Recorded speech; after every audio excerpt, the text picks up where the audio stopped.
All right. So, as you guys arrive in the studio, Olaf is wearing just a normal charcoal gray suit. Of course, he does have the teal green tie. If you haven't noticed, he has this teal thing every week, mostly because of his background. And he only looks slightly flustered today. As he directs you to take a seat, he'll briefly look around as though he's missing something, but after a moment, he simply shrugs his shoulders and withdraws a handful of note cards from a pocket inside his jacket. And he says, "Apologies, Matamori-san and Baron. Apparently my intern hasn't put together everything for the prompter, and now he can't be found anywhere, and it's showtime." He'll point again to the two seats in front of his desk that form the longer parts of a U or a V. And as you sit down, you'll notice that his jacket lapels are both sporting the logos of the Dragonborn and the Debutantes, one on each side, but this time, in his slightly flustered state, they are actually opposite of which side they're supposed to be, because obviously they're supposed to match with the two managers. And nobody catches that, of course. And then he glances to the two of you, and then towards the production teams, and he's like, "Hey, are we ready? Are we good? Are we good? Okay. All right, listen. Next time we're only doing 3 PPCs, not 5. And then he'll clear his throat. A person off screen will do the countdown, and then he starts. Of course, the lights go dim and all that. He says, "Welcome, Mech fans. We're starting off week 3 with a bang, and don't you worry. We have plenty of the wondrous combat sports entertainment you desperately crave planned for you today. Once again, I am Olaf Krieg, and this is the Triple Press, brought to you by those wonderful people at the Donegal Media Group, the Krieg Dominion Media, and of course, the Solaris Broadcasting Company, ever since 3022. Week 3 promises some heavy-hitting action with an extra punch delivered via the Grasshopper round. That's right, each team will be receiving an addition to their fielded force in the form of a heavy battle mech, the GHR 5H Grasshopper, proudly donated for today's matches by the fine folks of Comstar. Thanks, Comstar. Our first match features equally heavy-hitting combatants. First, we have the 1-win, 1-loss Lyran Debutantes, who under new management have already started to make waves on the leaderboards. Currently tied for second place with the Davian Golden Suns, it's easy to see the Debutantes making even more impressions here this week, and I don't mean just because they're bringing all the firepower their team can muster either. Facing off against the Debs, and the host for our first match is the currently ranked #1 team in the league, the Luthien Dragonborn. Currently 2 wins and 0 losses, and standing strong at 20 cumulative victory points, the Dragonborn are looking to continue the trend of staying on top, and not just the standings, but virtually every other category we are tracking. That's right, they're also leading the way in most kills by pilots and team combined kills as well. Joining me tonight are the managers for both teams, Darius Montemurray for the Dragonborn, and Baron Isaac Weissman of the Debutantes. Gentlemen, pleasure to have you once more in the studio. Olaf, always a pleasure. To be here. Just gonna double check because now I'm overthinking. Okay, no, we're good. All right. Baron, my first question is for you. And this is a question that many, I'm sure, are very curious about. Now, we all know that you, and through you, your team has, well, strived for professionalism on and off the field, let's be honest. We saw that last week when the Crows capitulated to your team's superior fire and maneuver. With that said, knowing about the long-standing history of feuding and rivalry and outright contempt between those of not just the two houses, but the Combine and the Commonwealth themselves, do you think any of that sort of thing will influence the match tonight, whether for your team side or your opponents? Look, Olaf, I really think that politics has no place in sports, and definitely not in sports entertainment. I mean, there's always going to be the faces and the heels in this sport as well. But as you say, I like to bring a professionalism to the team. I want to pay respect as always to my opponent, Montemurray-san, or based upon his experience in this league, I should be saying Montemurray-sama, I believe, is the correct appellation. But look, I don't come here.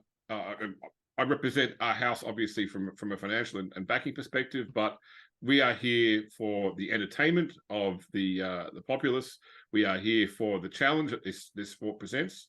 I'll leave the politics to the politicians, and we'll be here for the sport. Indeed. And Matamori-san, or perhaps Sama, because I too, even though I come from something of a mixed background between, ironically enough, these two countries that these gentlemen represent, I don't even know the difference half the time. I can't keep up. I digress.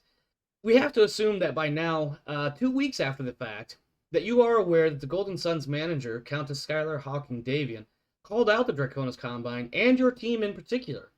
I understand a lot of the motivations for this stems from the Combine's attack on our homeworld of Quentin in 3023, but also perceived slights to our honor coming from the Dragonborn ever since. Do you have any sort of response for this? Why would I respond to someone lesser? That's me laughing, not Olaf. He's got better composure than that. Oh, I was waiting for such a snide comment to come back. All right. Now, Isaac, last week your match against the Crows went incredibly well in your favor. I'm sure you'll recall how all three mechs of the Crows team surrendered, giving your team the points, or rather, a majority of the points that you now have that allows you to be tied for second. Conversely, however, some fans have stated that with this easy win, nothing has actually been proven yet as to your leadership capability or your team's turnaround in performance, despite the clear evidence of your team's part to the contrary. Any thoughts? Well, look, I think that probably one of the reasons that some of the fans are stung from last week's game is not so much the result, but more the way it was achieved. It was a very slow match at the start, as I'm sure you recall. There wasn't a lot of fire exchange, and that what was exchanged was missed. I say this is sports entertainment, but we still want to try and get the points where possible. So we played a game tactically, and that's always not the most entertaining thing. Likewise, today, this is an uphill battle for us today, possibly figuratively, possibly literally, depending on the lay of the terrain. But my opponent today has an exceptional technological edge, an exceptional training edge, and so the tactics we use on the field will probably have to reflect that. It could be a case of simply trying to minimize our losses and score competition points where we can, not necessarily an all-out slugfest for a win, which I'm sure that we would really struggle with. So, look, I guess the fans will say that a good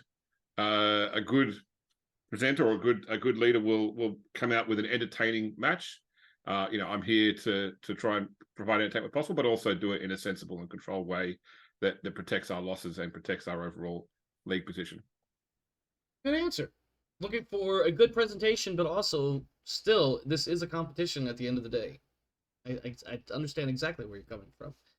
Now, Mataburi-san, the addition of a fourth battle mech to each fielded team will allow for a larger number of points to be earned by each team. You presently have a commanding lead of 6 points over any other contender for the number one spot.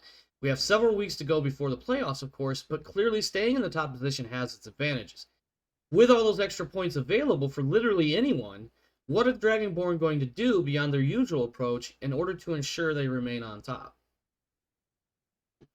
Well, this is a unique match. I don't want to give too much away. No, of course not. Your opponent is sitting right next to you. Yes.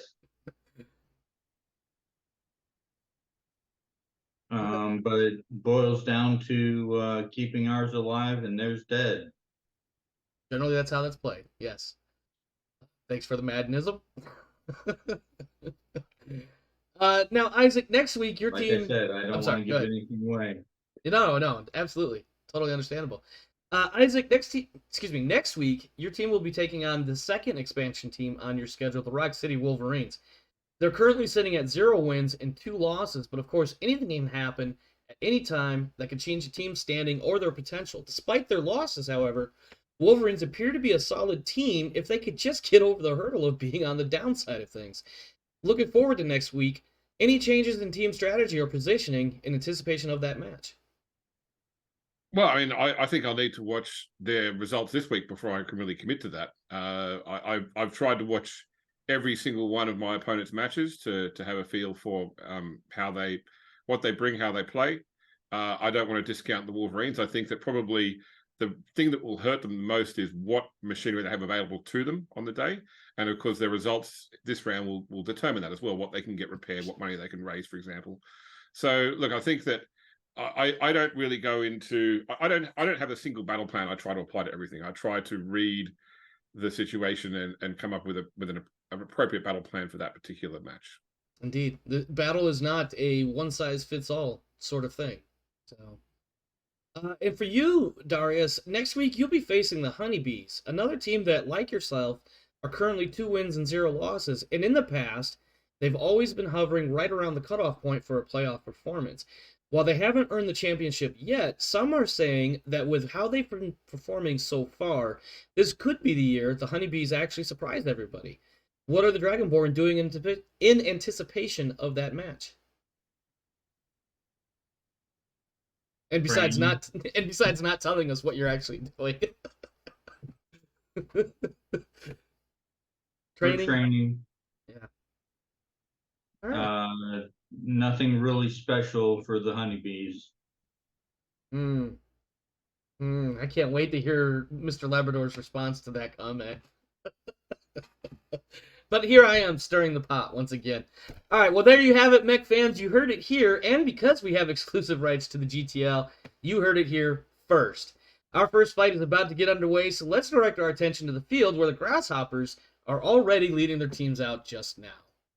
Let me go ahead and switch that over, and then I got to switch this over.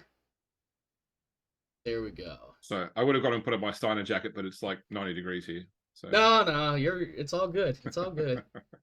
I had that thought earlier today, in fact. And I have no idea what triggered that thought, but it was one of those moments when you realize, Northern Hemisphere, it's getting ready to be winter. Southern Hemisphere, that means it's springtime. And I was just thinking, like, I wonder what the weather's like down there, because I think at the time it may have actually been raining on me. But and then I started thinking about,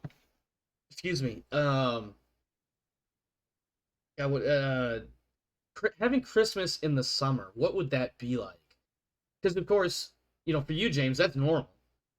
But for those of us on, literally the other end of the world, all we've ever known is, a wintry summer, unless you're somewhere closer to the equator. But anyway, I digress. That's nothing better after Christmas dinner than a nice swim, I find. Which goes against all the Christmas stories and Christmas carols and... All right. Let's get back on track. Otherwise, I'll get sidetracked all night. First thing I got to do is give each pilot their experience points just for simply existing. So I'm going to start with the Dragonborn. And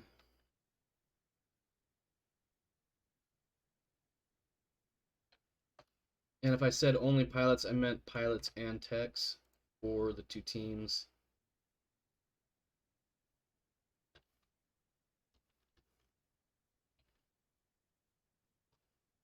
Nope, that's that wrong. Okay. And now the debutantes.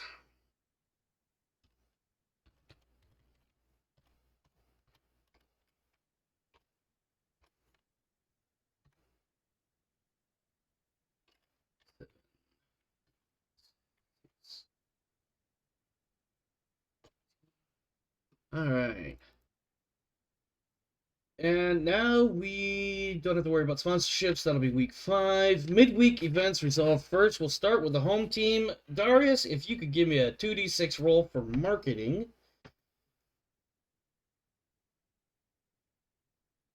One second. Mm-hmm.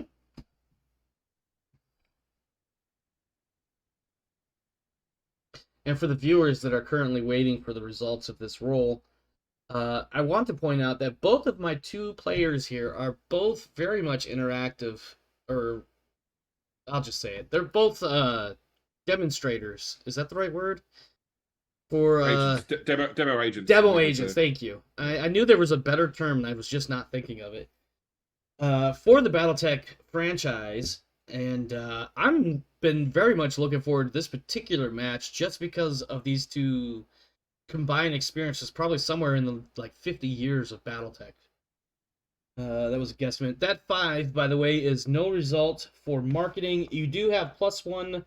No, you do not have +1 for training. What did I think you had +1? Let me double check your sheet. I feel like, unless that was a sponsorship that recently ended, it must have been recently ended. Okay. It ended. Yeah. All right. So that was just a memory holdover. Go ahead and give me another 2d6 for training, please.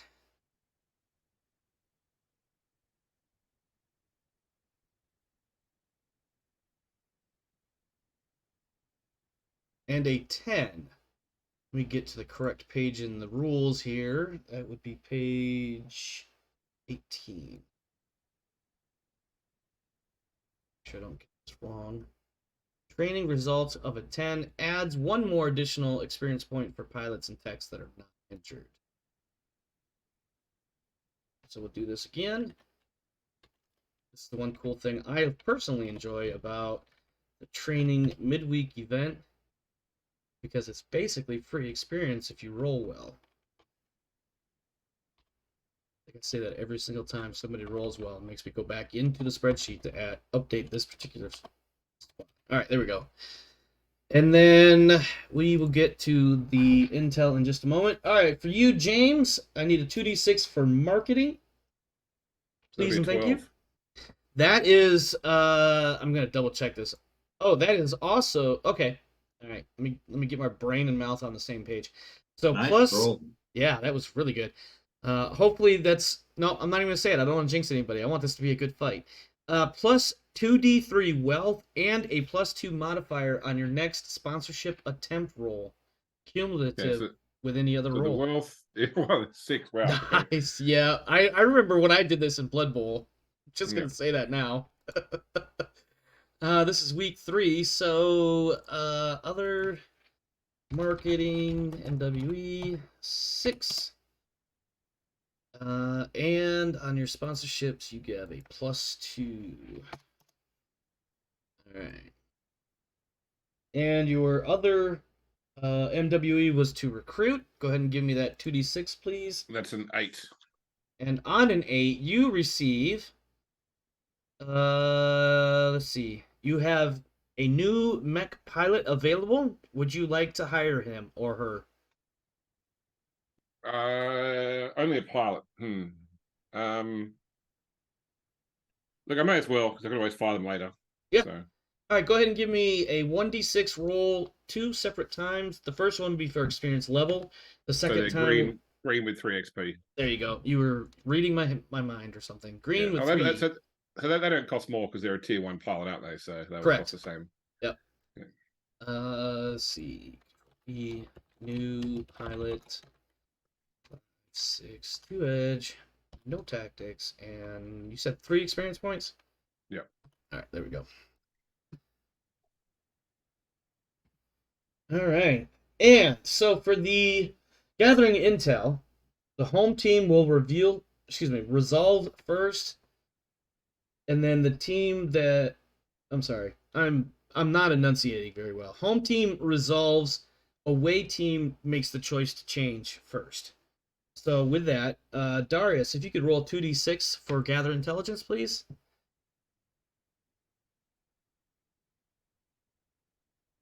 One second. A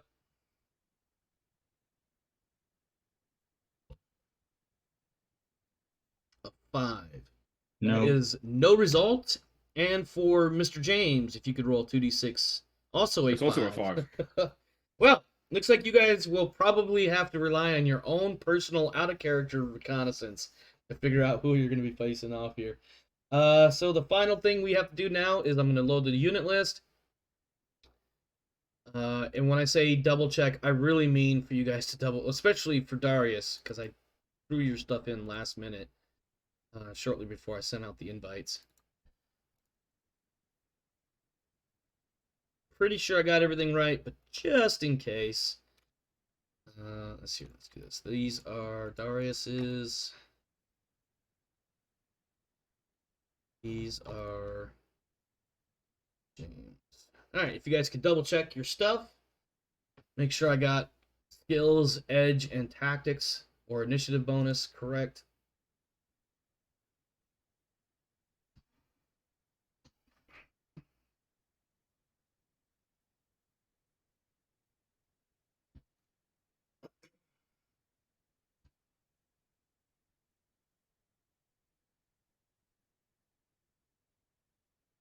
I'm just doing some playing with equipment. You sounds like you're dumping ammo.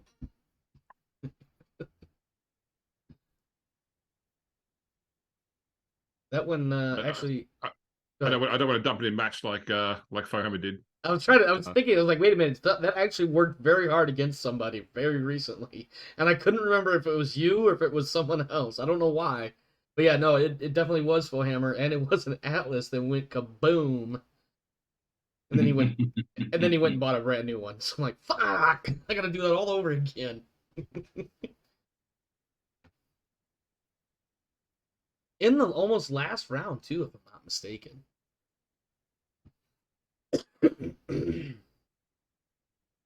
I don't have my thing yet. That one? Yes. Get that up. And I forgot to put my logos up. So while you guys are playing around with that, I'm going to fix that. The away team is...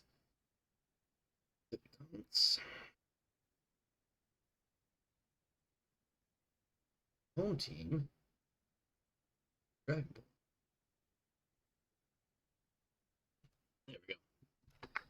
All right, once you guys are satisfied, Darius, you are the home team, so you get to choose your edge first. Then once Darius has chosen his side, James, you will take the opposite side. Or corner, as the case may be. That wasn't as big a BV gap as I expected, actually. It's a big BV gap, but it wasn't what I was. You were I was expecting more? over 1,000. Over 1,000, I thought, yeah. Yeah. I mean, we're pretty close to 1,000. Although, rough guess, 850. Not guess, but very loose math here.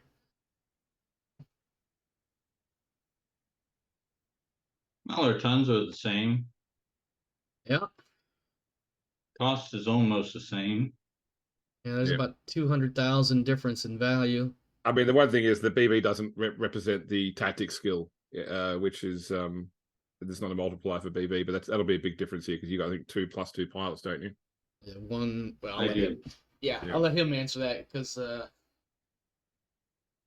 there's definitely some tactics differences here. Yeah.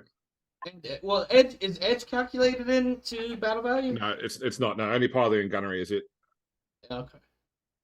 And the funny thing is that the tactics makes even bigger difference when you've got individual initiatives too. Yeah, it does. Because with group initiative, you win initiative, or you guarantee this one mech moves last. Right. Yeah, with an individual initiative, it really shakes up the move order or turn order or whatever you want to call it.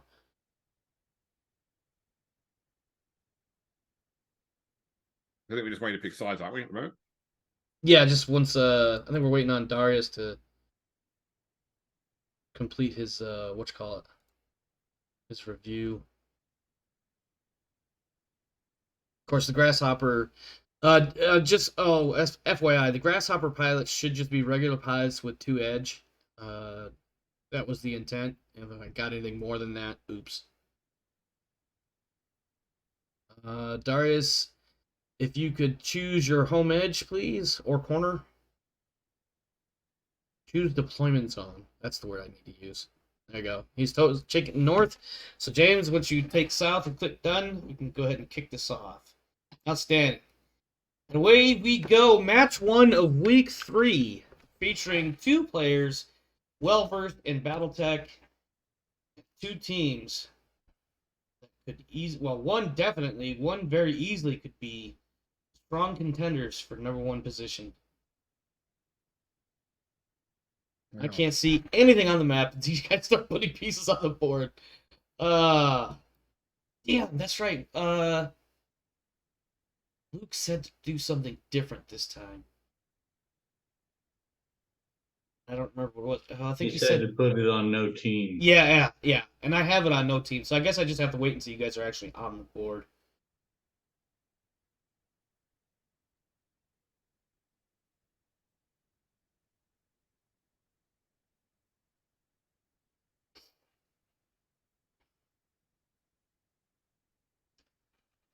And if my short-term memory is working, the Debutantes will indeed have an uphill battle here, as previously mentioned during the interviews. Yep.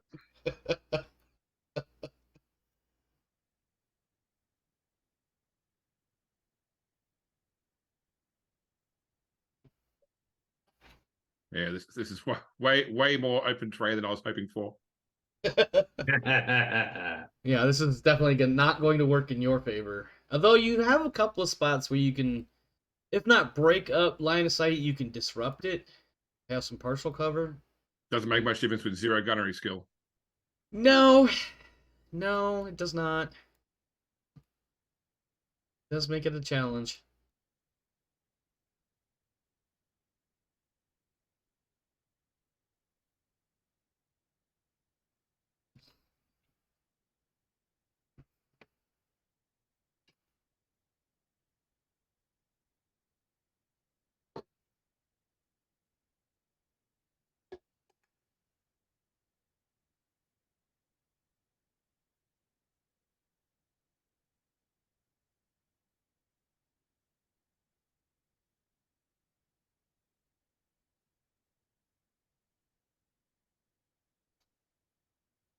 It has been a little while since I looked at the guillotine.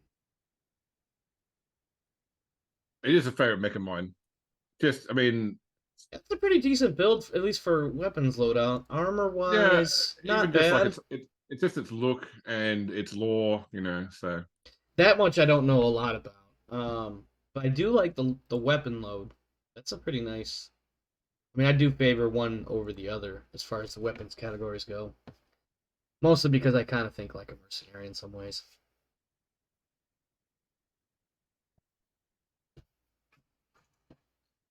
Run away from me. Come here. You were bugging the shit out of me earlier.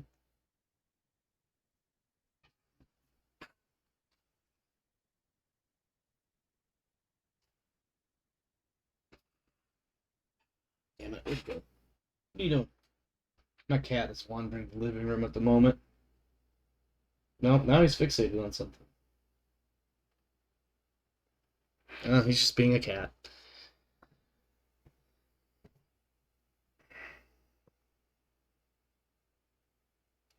Alright, James has the fair share of initiative, though, this round, so that'll be helpful.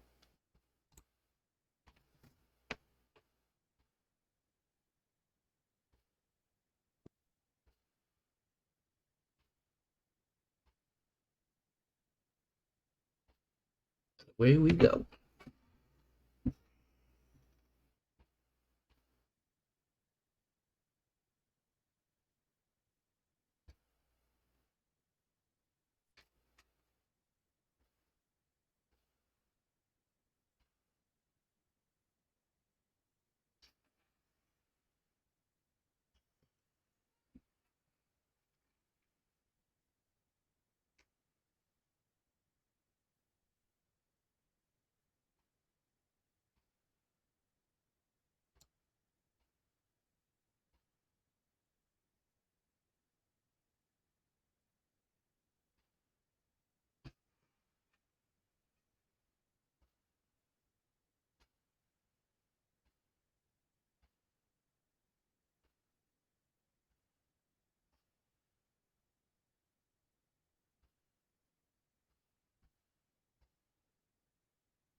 I see all four of the. Oh, no, I see one now. I see you guys are going to play hide and go seek now. I see one mech from each team. I guess Team Zero didn't really help me there. Oh, you change it? Did you? I did change to Team Zero, Okay. so it's fine. I'll just have to narrate as best I can. Last thing I saw was 3 heavy mechs in a row with a spider lurking off the one end, and I'm not sure what James did with his mechs. Although clearly no firing in the first round. As we move into the second round, and I don't even know what the initiative order looks like.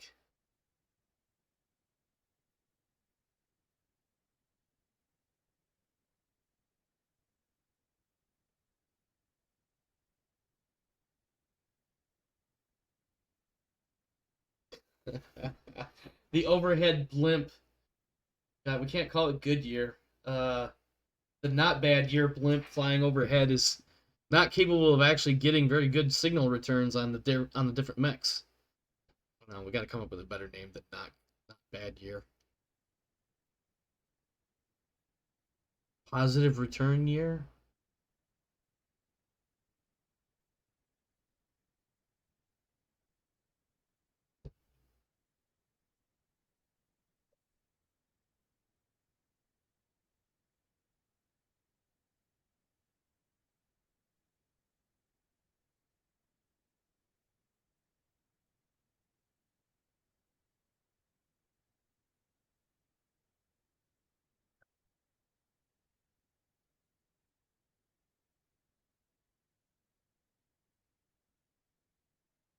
So while we're waiting for my ability to see what's going on at the battlefield, I do want to take a quick moment and I guess shout out is the best answer. But apparently there are a number of people somewhere on this planet that have decided to view the week 2 recap video. I believe last time I looked, shortly before we started recording tonight, somewhere in the neighborhood of about 63 times. Which compared to all the other view numbers is at least 3, if not more, times more than the normal amount of views I get for my videos for the Grayland Trios League. Thank you for the exorbitant number of views.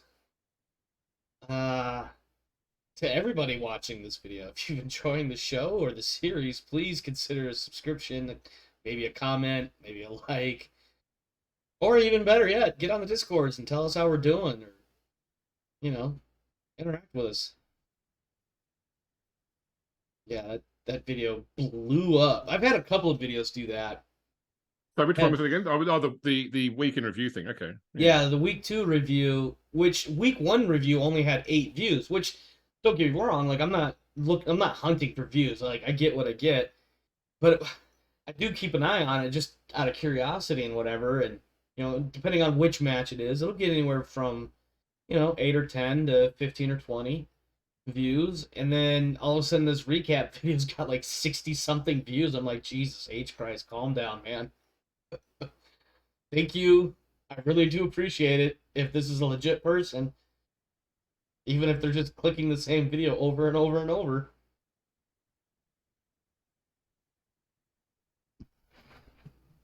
I had that happen with one of my Celasta videos too. Actually, 2 of them. I think one jumped to like over 50 and the other one, the very next one, jumped to like over 40. And I was just like, those are really odd numbers to stand out.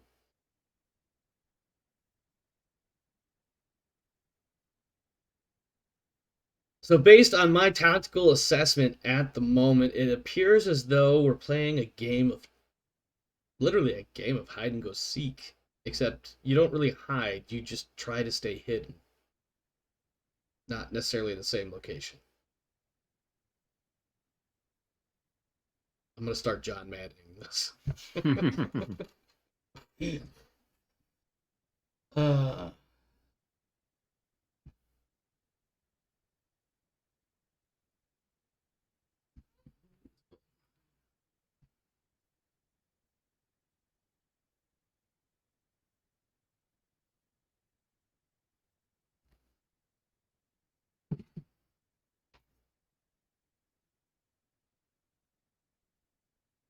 I think the best hit number I had there was 15. Isn't that glorious? Yeah, Talus learned the hard way not to do that, by the way. We had a couple of practice matches in the week or two leading up to week 1, And I was noticing, it was like, dude, you're missing a lot of shots that you're taking. And then I look closer at the round report, and I'm like, bro, you know it's a 2d6 roll against whatever the number is, and you're rolling against a 13 plus. Like, that's just not gonna happen, dude. Rolling against a 12 and a 10, and they both miss. A PPC does hit a Phoenix Hawk with partial cover, but that Phoenix Hawk still eats a PPC blast. So let me go ahead and update my notes. Our first shot of the day hitting the Phoenix Hawk. Or, I'm sorry, not the first shot, but the first hit. Stripping the armor off the Phoenix Hawk's right arm. You are the laziest cat on a scratching post I've ever seen.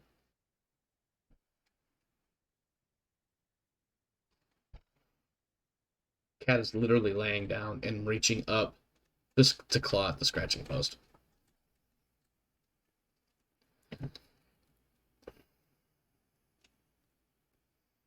Are you ready? Yeah, oh yeah, sorry. I didn't realize you were waiting. I was actually getting ready to ask if you were okay over there. Thank you. But yeah, I'm good. Got some decent heat management still, of course, because, you know, not a lot of shots have been made. I'm good. And let's see, 86, well, 99 to 100. And it looks like Darius is starting to take the initiative back. Although I am not 100% sure because I don't know who some of those question marks are. Although I could deduce.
As a reminder for the viewers, as we finish up the maneuver phase here, killing the opponent grasshopper will grant you not just the grasshopper kill points, but an additional 5 points. Losing your own grasshopper will actually reduce your points by 3.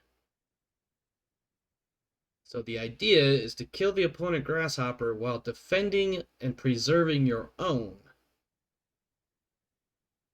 in order to get the maximum possible points.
Yeah, these grasshopper pilots are so awful. And they're only regular pilots. But the funny Yep. part is compared to even the debutantes have one pilot with a more than elite, we'll say. Yeah, 1-1. Yeah. About 4-5 stacked up against these guys, though. It's just like, yeah, no, he really is the intern that I made them out to be. Yeah. Now, when you're jockeying for modifiers from terrain, they're suddenly talking about 14s, Yep. 15s to hit. Yeah. Yep.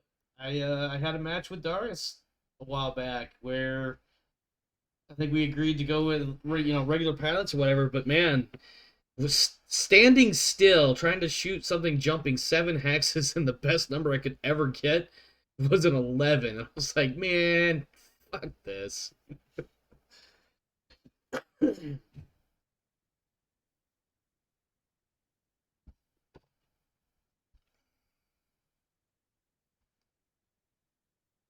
For those that don't know the math of that, a regular gunnery is 4 plus 7 because of jumping mech moving that many hexes. Ends up with a target number of an 11. Oh, let's see. Spider is well, let's start from the top. Spider shoots at the Wolverine and hits with a medium laser. Wolverine is at light damage. Grasshopper shooting at the Warhammer misses. Wolverine shooting at the Spider hits. Spider takes damage, now at light damage. Let's see. Grasshopper shooting at the Wolverine hits. Wolverine is already damaged. Let me double check that. Yep, Wolverine's Yeah, but already further down it gets in there. Oh, yeah.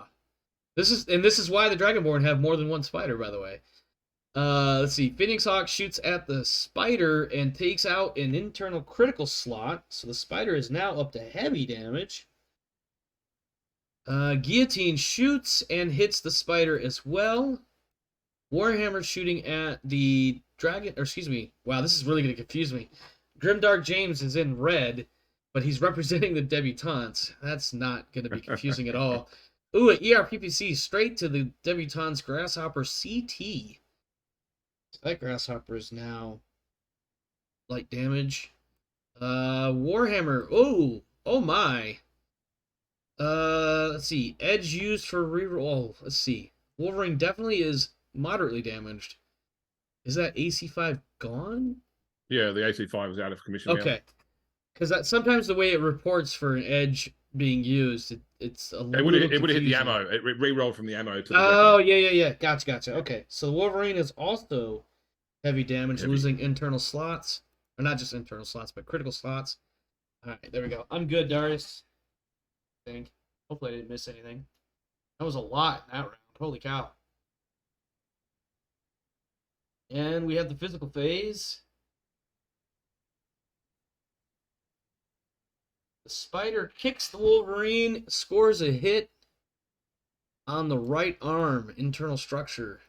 Wolverine swings with the left and misses. And I'm good. Everybody's still standing. Heat is managed.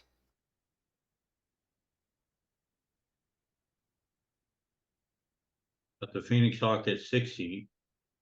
Yeah, the Phoenix Hawk can go. It could take some heat. I mean, it's not ideal, but it could do it.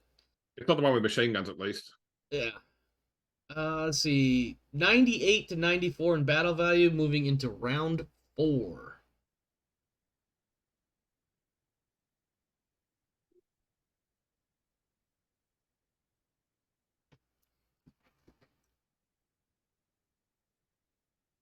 Trying not to call out too many things I see because I don't want to give either player any I don't want to give anybody too much of an advantage over their opponent. Let these guys play it out. That was well, I'm gonna say that was an explosive round, but I really don't mean for the pun. It just happened. Would have been really explosive if that edge reroll wasn't there, though.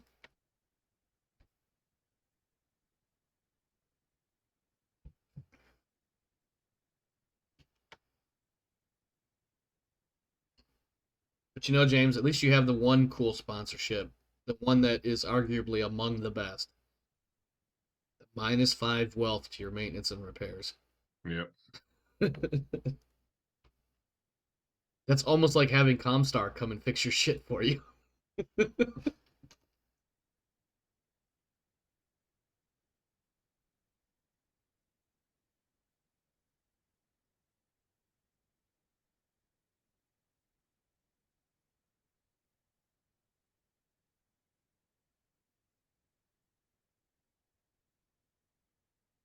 See a lot of use of the terrain to, if not block, but disrupt line of sights, giving some partial covers. But, that sort of thing is expected when you have two master class players on the table.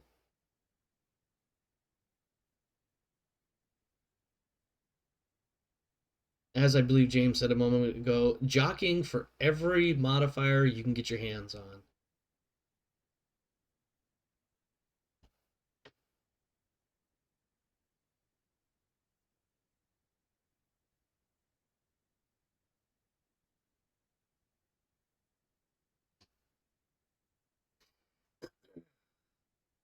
Or you could just do what I do, go for the brute force approach. The brick always wins. It may not be standing at the end, but the brick always wins. Good old rock, nothing beats rock. What's that? Good old rock, nothing beats rock. Yeah, exactly. Exactly. It's the avalanche approach to rock, paper, scissors. Yeah. Listen, there's definitely something to be said for finesse. But, rapier versus a claymore. I'm just going to say, claymore's going to win. That's not entirely true. I wouldn't use a rapier to defend against a claymore, by the way. I would be using my feet and running the fuck away.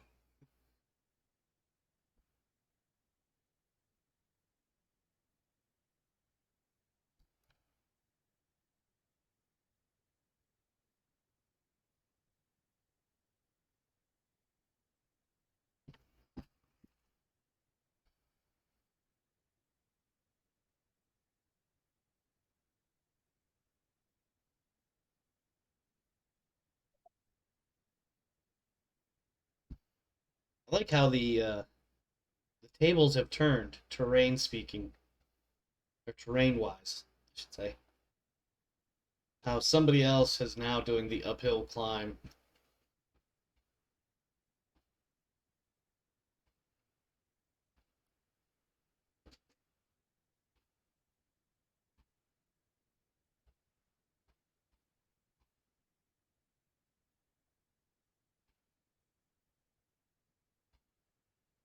Moving into the firing phase now. Curious to see how this turns out.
At least Darius exposed the right-hand side of that grasshopper with all this juicy yellow ammo in there. Yes. Although if he's smart, he's dropped it down to a small number of shots. Yeah, how many tons of ammo come stock on? Only one. So it has Oh, but go ahead. yeah, it's only 5, so it's like 10 shots by default. All right. The Dragonborn Grasshopper has taken some damage. It is light damage now. Let's see. Wolverine fires and misses. Warhammer hits. The Wolverine. I already have the Wolverine damaged up. The Wolverine eats everything thrown at it from the 7A Warhammer, by the way. Well, I take that back. 4 out of 6 missiles, but basically everything hits. Grasshopper misses everything, though. That's unfortunate, but it was rolling against 11s. And then the Warhammer 6K hits with the PPC. The Warhammers took... Jesus Christ. Warhammer... Nope. Try it again. Wolverine takes a bunch of hits, but remains standing. Looks like a lot of shots made at that Grasshopper didn't quite hit, though. Which is unfortunate. I'm done. Me too. Heat is remaining mostly manageable, though there is one mech I can't see. But that's okay.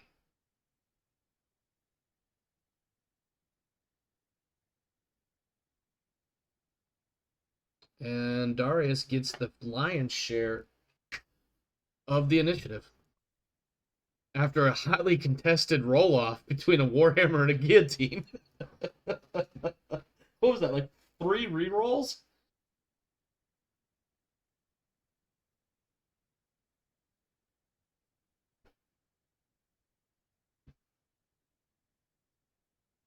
No, stay off the cable. I'm not playing that game with you. While I'm recording. No, stay out of there.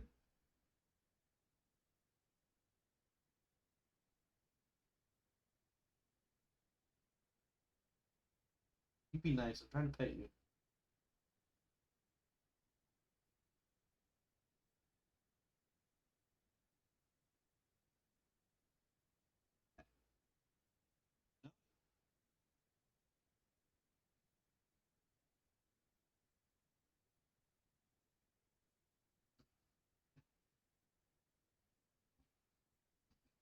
Can I hear you?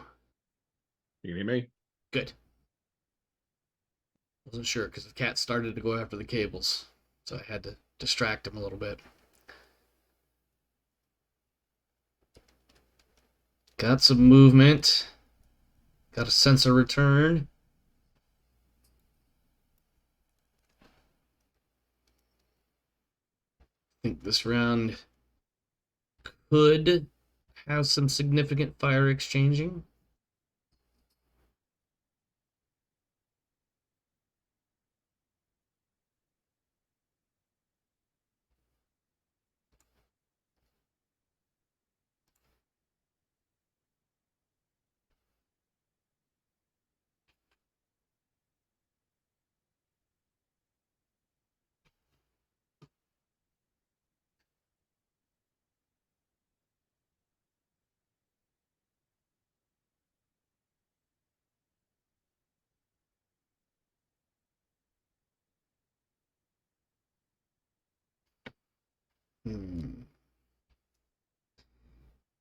Interesting.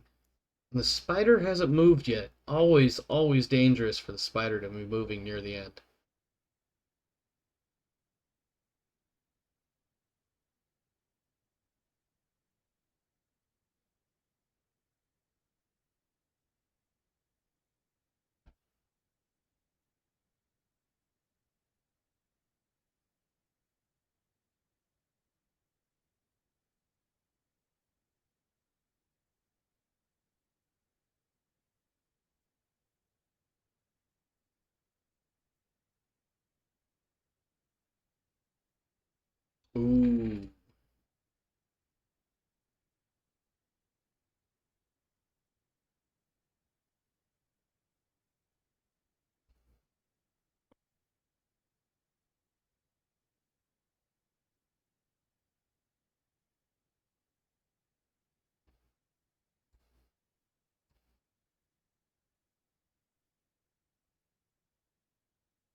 Somebody had to make a PSR.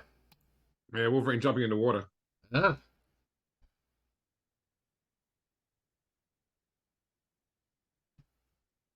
Well, they succeeded.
I do miss regular initiative where if you've got a unit which you know is not going to be useful, is wasting its move to go first.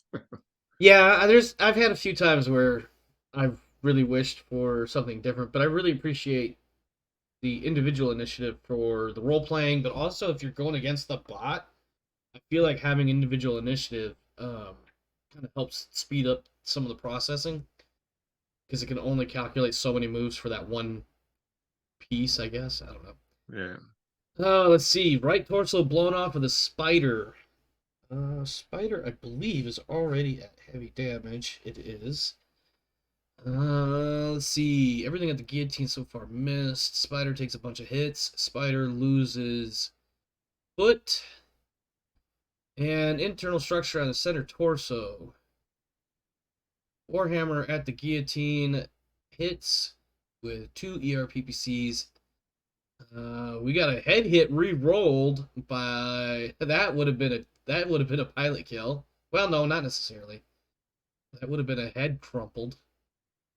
Then an SRM 6, 4 out of 6 missiles hit. Spider shoots at the Grasshopper, hits with both. One of those rolls gets re-rolled. Warhammer fires and hits. Everybody is still standing. And I think that's the first time the guillotine took hits because It is. that was definitely the first time I had it marked as taking hits. So. All right, I'm good. As am I.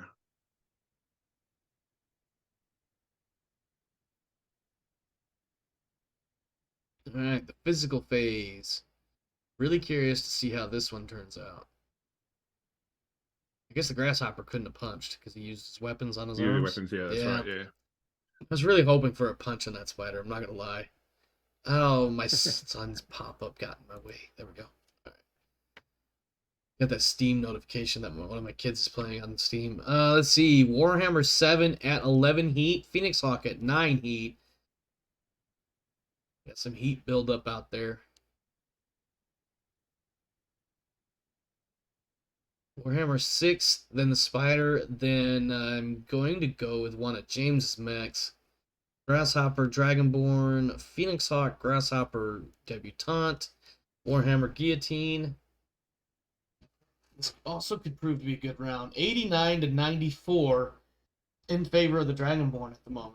Going into round 5, unless my math is bad.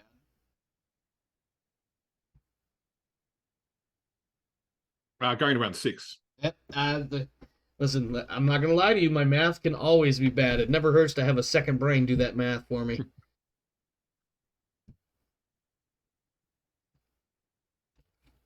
I feel like my cat is currently judging me for that statement. I'm just looking back at him, going, "You can't math at all."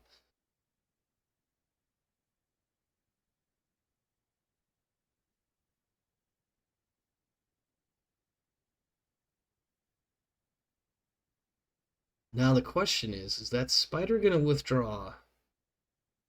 Or is he going to attempt to remain as a combatant? It still has both of its weapons. Okay. 7 jump. No. It No, lost the jump chest. it did when that torso fell off. Ooh.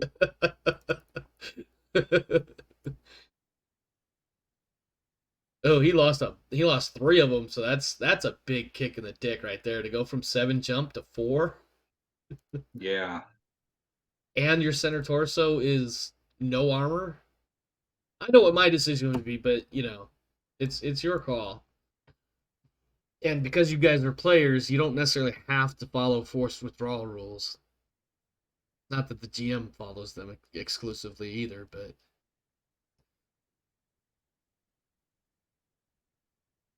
conversely, you have 2 spiders. One's about to get crushed, but you have 2 spiders. Yep. And it's a spider. They're not terribly expensive to replace, and you've got plenty of cash.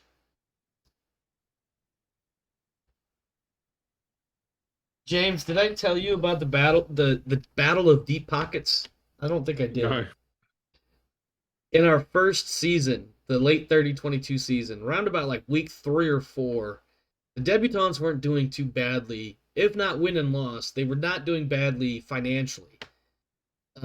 Just how the numbers had worked out for them. At the same time, the American Industrialists were also doing very well, both win and loss and financially speaking. And so when those 2 teams met in their respective schedules, they were both decently sitting on, I don't know, like a couple hundred wealth or something stupid like that. Like both were like neck and neck leading the league and how much wealth they had. So when that match was playing out, I trumped it up a little bit as the Battle of Deep Pockets because those 2 teams were so fucking rich. It also was part of my decision-making process to change the way wealth is tabulated, just because, like, holy crap. By the end of the season, the Industrialists had, I think, just over 1,000 wealth, and I'm like, the fuck am I going to have a team do with that much money? Buy dozens of mechs with that.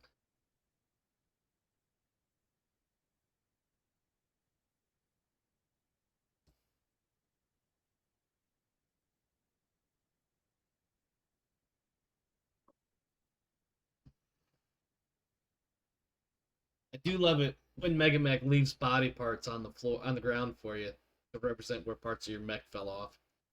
Yep. That and the smoke trailing from the mech, the armor getting chewed up. I love the way they did that.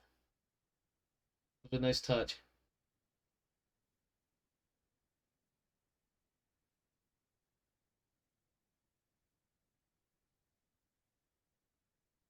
Oh.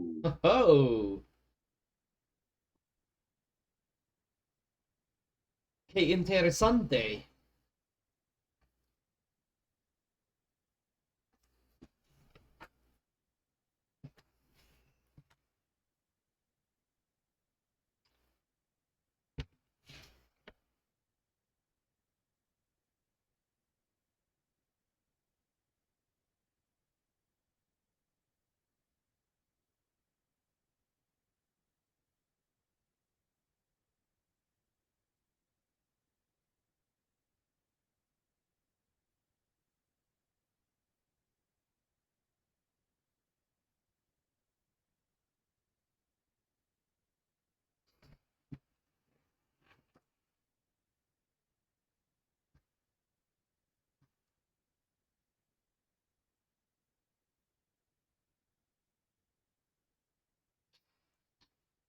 Is the Phoenix Hawk named for some sort of creature in BattleTech lore, or is it just a cool sounding name?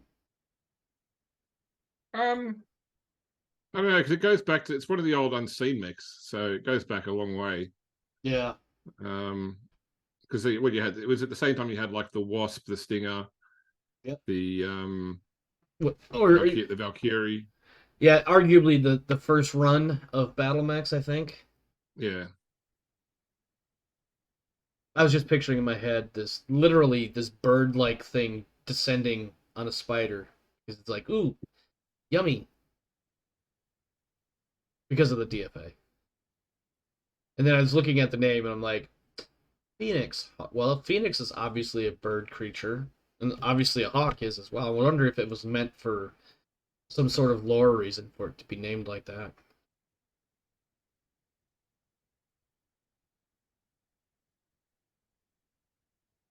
Phoenix Hawk is one of the better medium mechs, in my opinion, for level 1 play.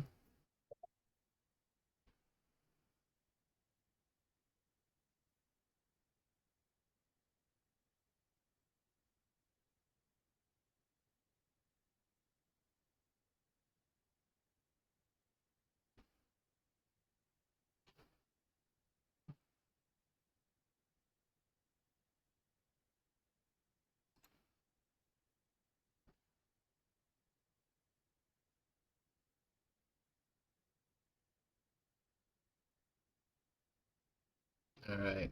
I'm getting my pen ready. I've got a spare just in case this one runs out of ink.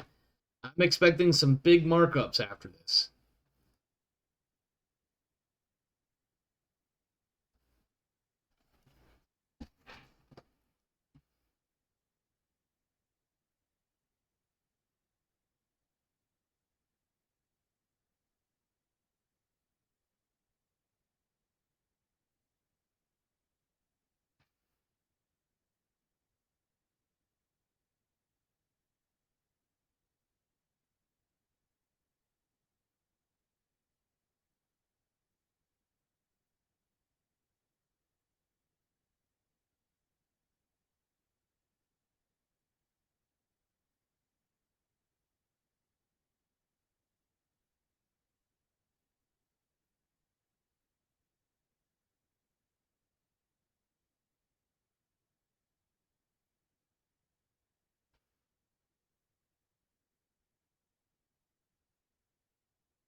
I always love there's this like fraction of a second in Mega Mech where when the shooting finishes, right before the round report pops up, if someone's exploded, Oh you yeah. see it just for a second. Yep.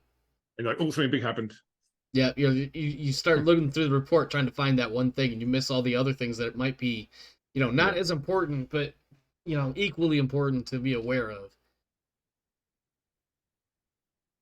Yeah, I love those moments. It'll do that too. I think not necessarily if it explodes, but like if there's a sudden change in like the amount of armor that is Oh destroyed. yeah, like Whatever. it'll suddenly change to the little fires on it, sort of thing. Yeah, Yeah, yeah. Or that's like that's a nice when it new goes. feature with Mega Mech.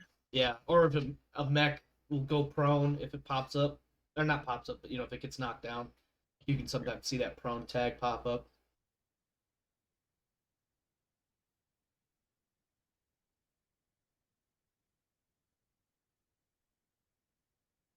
I do appreciate that because and you'll notice too, watching my videos and calling these, be like, "Oh, I saw something. I saw something happen."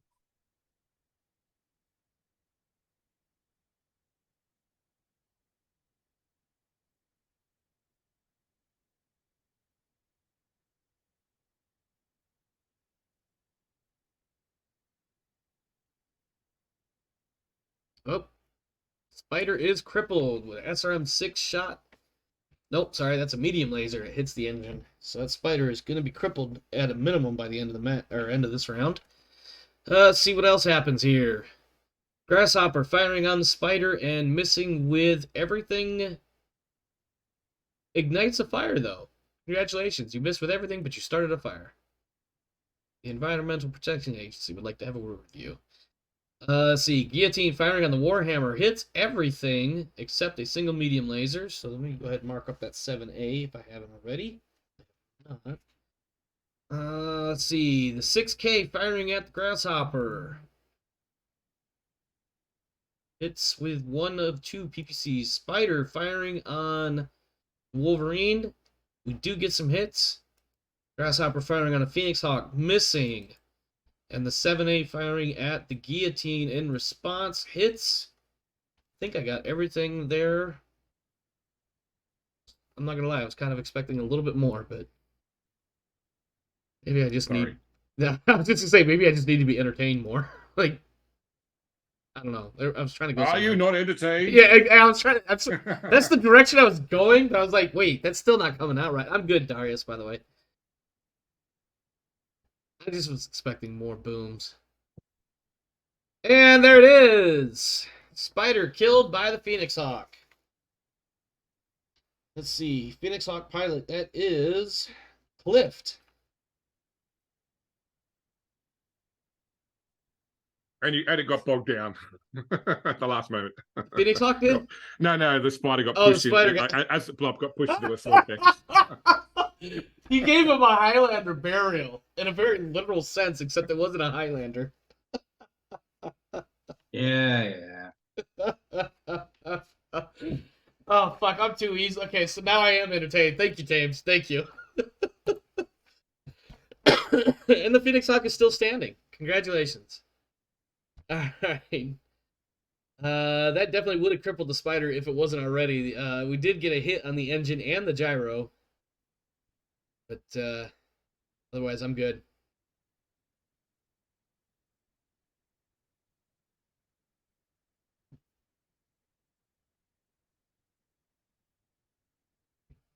And just like that, the heat board is pretty clear. Guillotine's at 5 heat, but that's no biggie.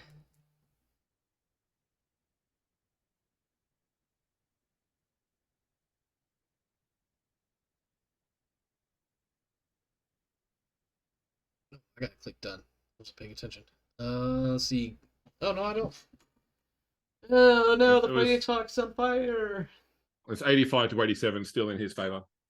Jesus Christ. Well, I mean, it was a spider. Yeah. I don't think they bring a whole lot to the table as far as battle value is considered. They bring a lot of maneuverability to the field, but that's about it.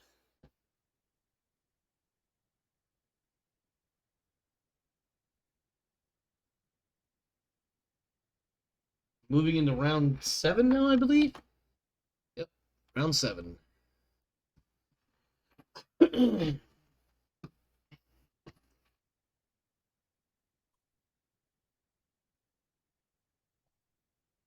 Which reminds me. So the viewers are going to see something on my screen for a moment, only because I needed to make sure I have my notes available for something later.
Ooh.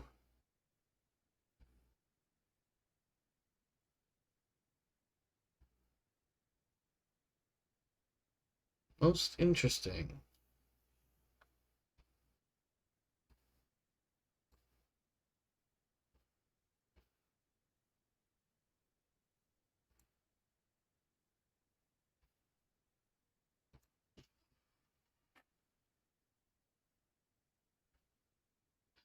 It's a bold move for that grasshopper. Let's see how it plays out for him, Cotton.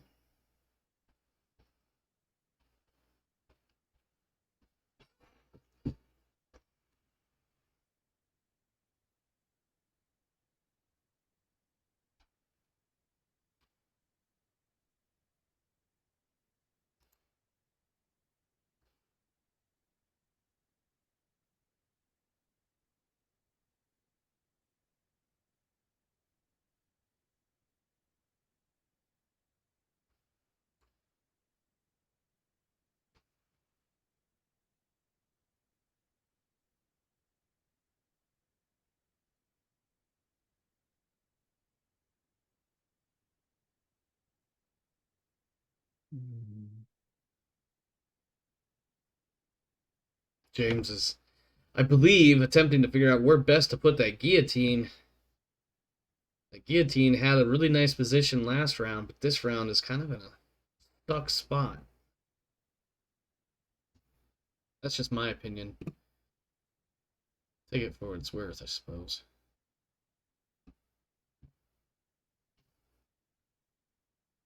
Not a bad call to make. Now I see where the guillotine ended up.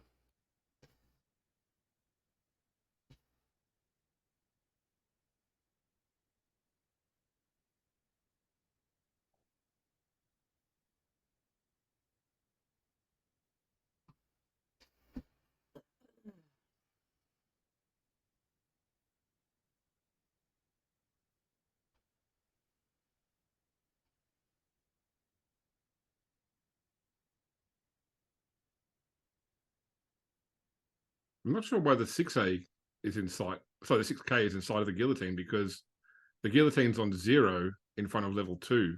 I was checking that myself, Yeah. and Yeah. I don't know why that. Because in my understanding of line of sight, it should be blocked. Yeah, I don't know. The only other option I could think of, if I have diagramming line of sight versus, I guess, standard.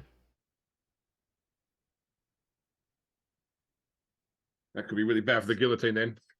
Yeah. Yeah. But the other thing too is like I remember. Here's the thing. I remember having I'm gonna say the original. I don't know if it's the original or not. It's the book that had diagramming line of sight. Hmm. Tactical something or other, tactical operations or something like that. It was one of the it was one of the sideways books, like the old tech manuals or tech readouts. I mean, no, not. Yeah, that's right. The old school tech readouts from the late '90s, early 2000s. And it had like I remember looking and reading through how diagramming line of sight works, how they explain it and everything else. And I remember thinking like this seems to make more sense than the way the line of sight rules are set up in the base rules, right? Now, if you ask me today, 20 something years later, to explain diagramming line of sight, I could not do it. I just remember that, in my opinion, based on what I do remember from 20 odd years ago, is that diagramming is better for what I like. Hmm. But I think it had something to do with the fact that, like, the mech, because the mech is supposed to be counted as being 2 levels tall, correct? That's right, yeah. So, and normally if you're one space back from a 2-level mountain, you're effectively in the open. But if you're the hex next to it, Yeah, you should effectively be. have you have total cover from it. Yeah. Now, if your opponent is on that level above you, then they're fine. But if they're a level below that, which I thought it should be I suppose arguably with your mech with that Warhammer being 2 levels tall with 1 level, no, it's still very questionable about whether or not he would actually have line of sight. in a realistic standpoint. I mean, let's not forget about the length and breadth and depth of a hex either. Yeah, that's right. Because the hexes are way, way, way longer than they are perceived to be tall. They're 30 Yeah. meters across and 6 meters tall. Yeah. All right, Warhammer firing on the guillotine. There's an edge reroll, some hits. Oh, guillotine is now heavy damage with a hip problem. Let's see, it's heavy damage there. And the guillotine firing on the 7A. We got some hits. 6K firing back. No changes. James's grasshopper is taking some damage, but nothing significant, and the guillotine remains standing despite having an old man hip. I'm good.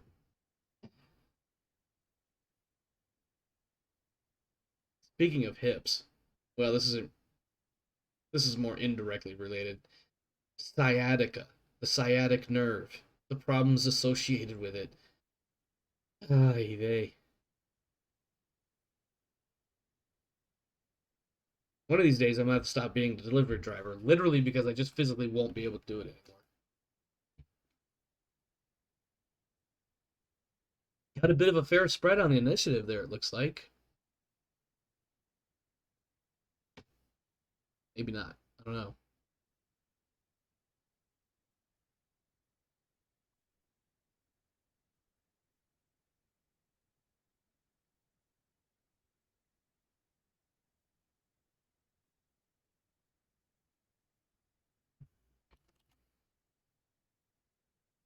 $85 to $78 in the battle value.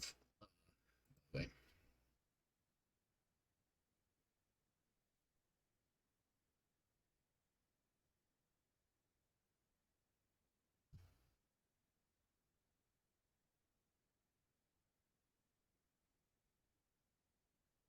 Hmm.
Darius, I'm curious to know what you're thinking right now. You're down a mech.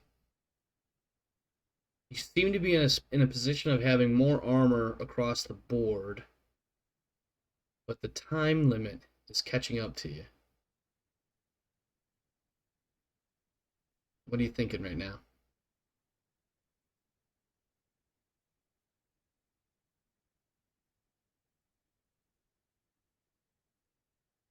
I'm thinking I'm still in a good position.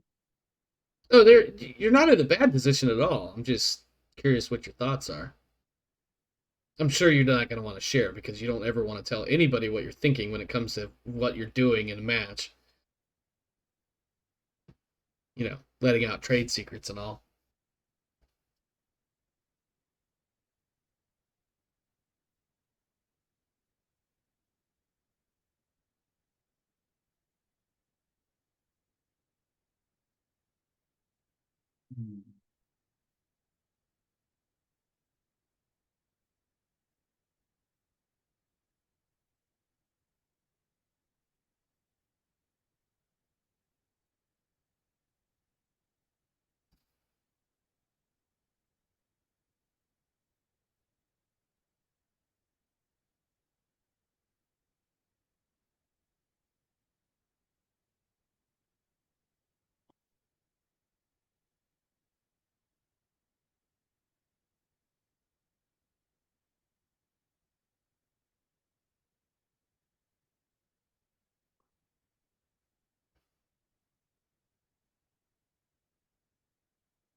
James, we can call that line of sight question.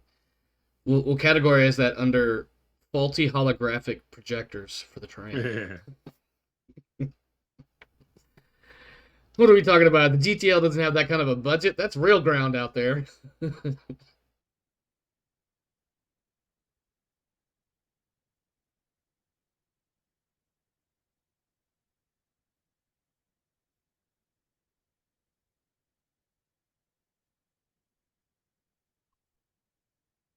Cat, what are you eating?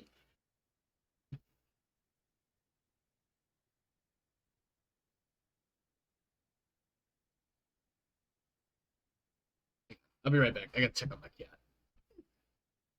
What do you find? What you find to eat? Huh? There ain't no food out here for you other than what's in your dish and you made it all. Okay, I'm sorry for calling you fat.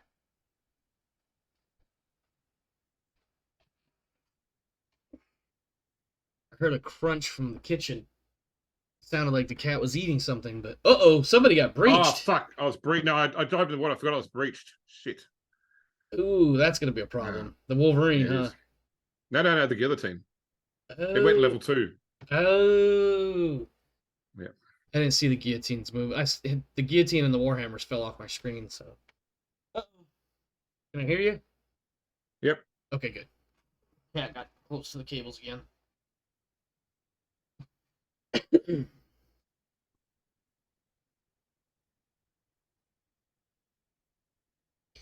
I'm trying to remember off the top of my head, as far as breaching rules, the section is effectively lost, isn't it? It is, yeah, it is. Yeah. Everything in it counts as having had a critical hit, basically. Yeah. Yeah. I don't have any rules for how to adjudicate that, so I may have to just default to. Oh, the mech's not destroyed. The mech's not destroyed at least, so that's fine. No, because I'm thinking like if it, I don't know for sure. Let's just say it's the leg is breached. That counts as crippled because you've lost that leg. Does that make sense? Yeah, you don't like when you repair things. You don't have to replace the critical slots. They're just out of action for the rest of the match. Right. Right. Yeah. So, I think insofar as our rule set is concerned, I think that would be counted as a cripple because, for all intents and purposes, for the rest of that match, that leg is not there, and of course, losing a leg is a crippled mech. Yeah. That's. Ugh. Well, at least it was water and not vacuum, James. That's the only consolation I can give you. Oh, it's the same with vacuum. It's just that. No, it is, but you know, I'm just thinking. Problem if it's the cockpit. Yeah, that's a huge problem. That's why there's a one-eyed pirate floating in space around Solaris in about 30, 40 years. Oh, let's see. What do we got here? Grasshopper takes some damage. Phoenix Hawk misses. Grasshopper hits the other Grasshopper. Nothing big.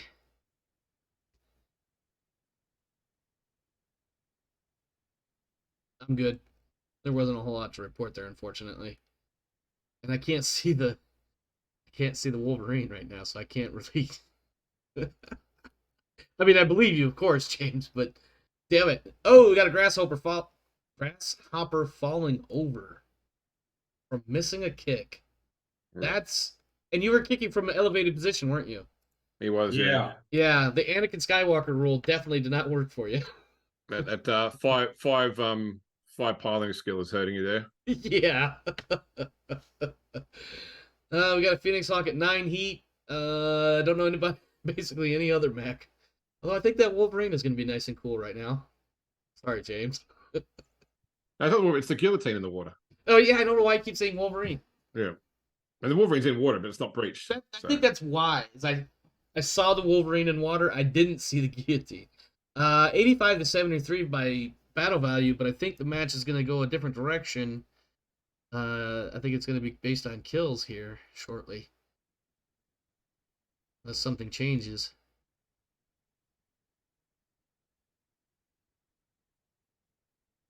So having that leg breach, that's going to be, what is that, a +4 to stand up?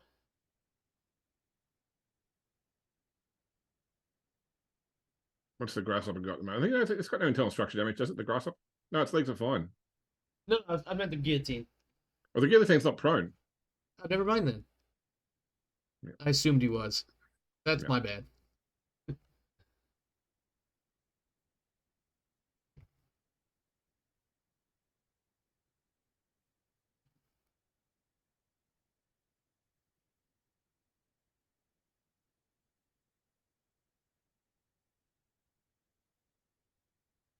Hello, Persephone.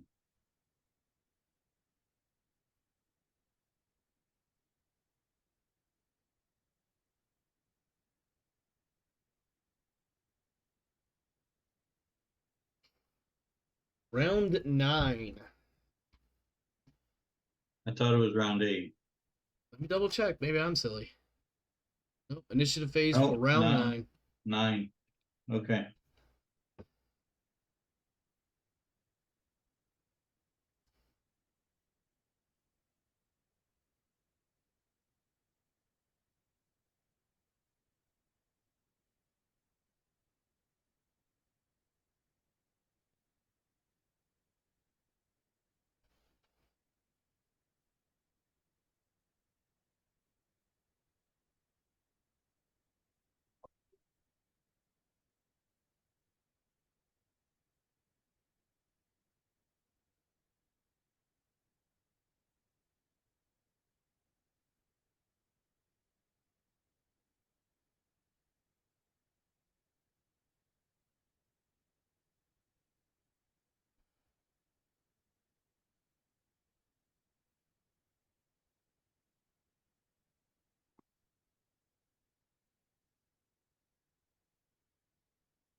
So,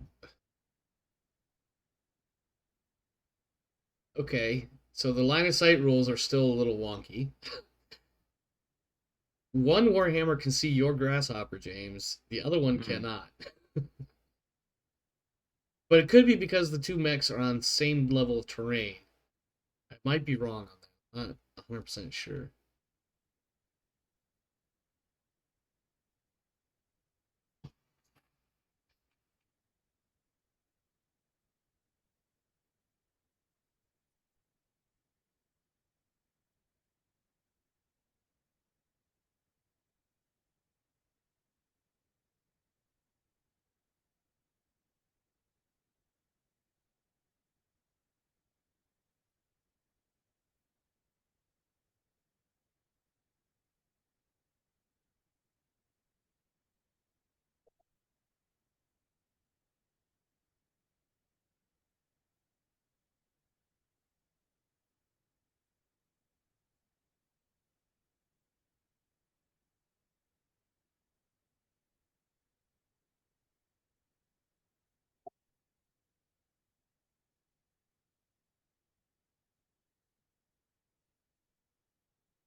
I don't know if you ever use mech traits, but have you seen the spider's agile jumper trait?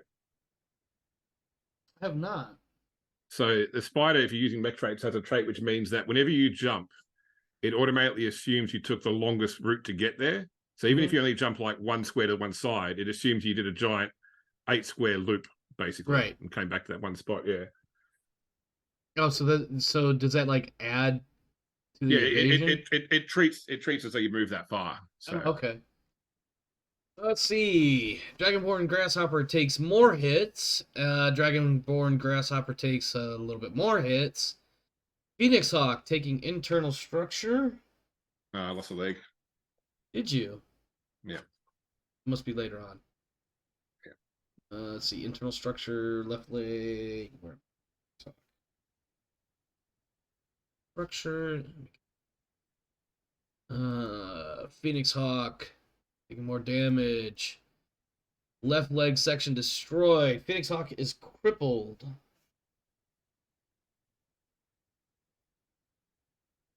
Jump jets. Wow. Those Warhammers just... Oh, dear. But since the mech is making a death from attack... Death from above attack. That's why all the fire went to the Phoenix Hawk. Yeah.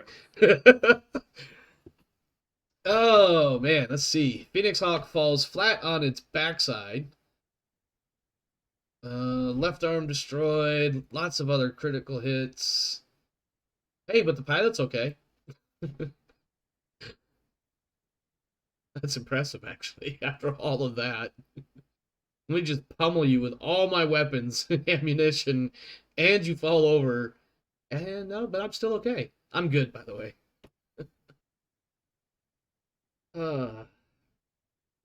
Final round coming up. Some smoke has been blown off the map. 84 to 57.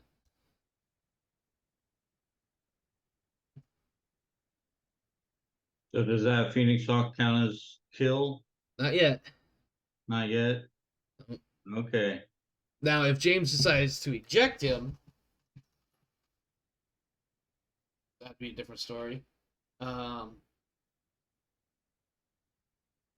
it's a good question. Like Yeah, I'm definitely going. Now I'm suddenly I know why Darius asked that. It took my brain a second to catch up. I was like, nope, he's asking because of previous discussions from week 1.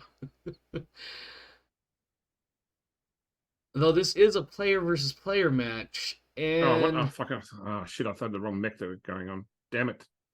did you I move the thought I was wrong the one? Phoenix. I was trying to see what the Phoenix Hawk was, and I clicked and then moved the Grasshopper. Whoops. Damn it. I don't know. Can that Phoenix Hawk do anything if it stands up? I don't even know if it can. That's a totally different animal. Well, it does have firepower.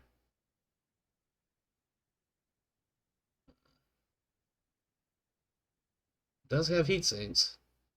So arguably it can fire.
All right. Dragonborn Grasshopper taking internal. Yep. Okay. Never mind. I got ahead of myself there. Sorry. Dragonborn Grasshopper taking internal structure damage. Moving it up to moderate. The Grasshopper firing on the Phoenix Hawk. Phoenix Hawk is already crippled because it lost a leg, but there goes the gyro hit. Phoenix Hawk losing other body parts. My cat is clawing my leg. I'm not even joking right now. Phoenix Hawk continues to lose body parts. Cliff takes damage. It's almost like the Dragonborn are saying something for Cliff taking out the spider. 2 engine hits. Center torso Wolverine gyro hit. That is a crippled Wolverine.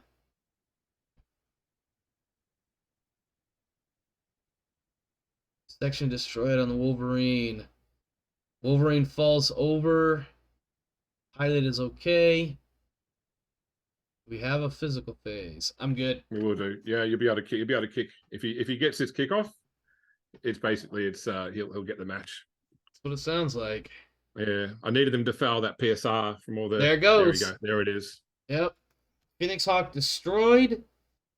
And that will give kill credit to, ironically, the intern. So that intern might actually be available for hire shortly after this.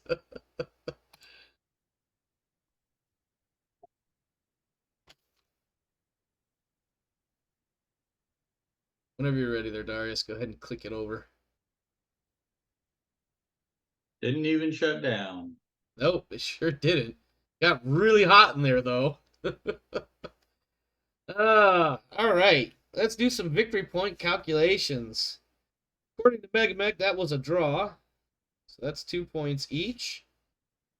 1 point for the debutantes for killing a light mech. It was in melee combat. Does that make a difference? Not for points, for fans. Okay. And then +2 for a medium mech kill, giving it a total of 4. Now, let me pull up my notes from the video. 5 points for defeating your opponent Grasshopper. That doesn't happen for neither team. 3 points awarded if your Grasshopper is still alive. All other scoring functions remain the same. All other victory conditions remain the same. Okay, so both teams also get 3 for keeping the Grasshoppers alive. But the final tally ends up being 7-6 in favor of the Dragonborn. Well done. Yep. Very, very close very match much. there at the end. Let's go ahead and continue with determining everything else that we need to determine here. Let me get my rules up. Next step will be the fans. Starting with the Dragonborn, who are now on a 3-win streak. So that's going to be a +1 for winning. Yeah, tally this up on my +1 for winning. +1 for 2 or more wins on the streaky thingy. We had a physical attack kills a mech. On both teams will be getting that one. So that's +4. Let me see. Am I missing anything? We didn't have any utterly destroyed. I don't think we do. No ammo explosions. Go. All right. So yeah, Darius, give me a 2d6, and I'll be adding 4 to it for your new fan number. The opportunity for making OnlyFans jokes. This is ridiculous. So you'll be gaining +4 fans. A 14 is only +4. Yeah, once you hit 12 or higher, you gain +4. Okay. Yeah, the biggest thing is you when you want to do modifier stacking is you want to just get whatever you can do to get your roll up to 12 or more. I may actually change that to where a 13 plus is +5, but you'll gain 5 total because you have the sponsor for a +1. Yep. Um. So 32 fans, right? Yep, and we'll get to that in a moment. Let me go ahead and get the debutantes fan number adjustment here. So -1 for losing. But you also get +2 for a physical kill, because you kicked the spider to death. So that gives you actually a +1. Go ahead and make your 2d6 +1, James. You did that already. Total of 9. 10. Total of 10. That gains us of 2 fans. Alright, what's next? Wealth. Add together the victory points for both teams. 7 plus 6 is 13. That means plus 23 wealth for the Dragonborn, plus 13 wealth for the Debutantes. Let me go ahead and update spreadsheet, starting with the Dragonborn. First, move over to this side. 3 wins, no losses. You gained 7 victory points. That takes your total to 27 cumulative. You gained 5 fans, taking your fan count to 32. And in finances, match earnings, 23. Fan income, 21. I think that's everything. Let me go back over here, change that to a 3. Okay. Now we do the debutantes. Starting over here. 1 win, 2 losses, gaining 6 points, taking your cumulative up to 20. Your fan count goes to 13.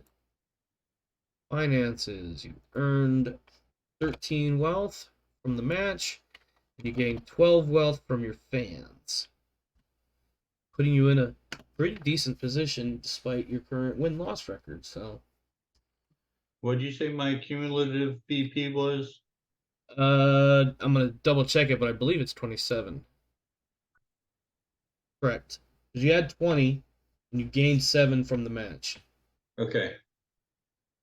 Let's see. Draft is next, and Darius, for you, this is going to change slightly. You have a new modifier to add. I do. You do.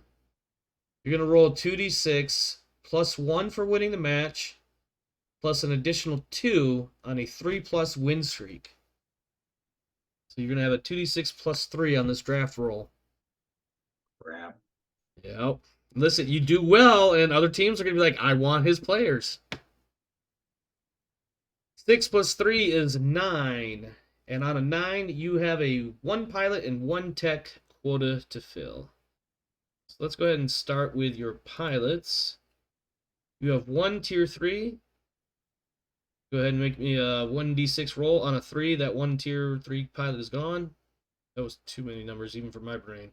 1d6, please. You're down. All right, and you have 2 tier 2s, so that'll be a 2 or lower.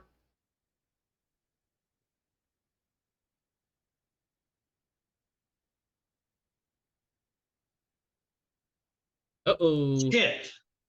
That's, yep. I'll give you the choice of those two. Vamsi and Rikstad. Which one do you want to give up?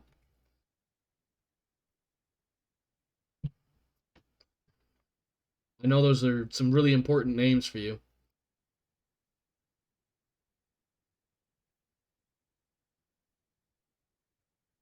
Damn it. All right. Goodbye, Rickstad. Are we breaking up the Rikstad brothers?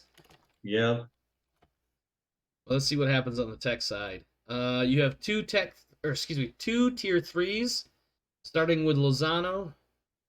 On a 3 or less, he's gone.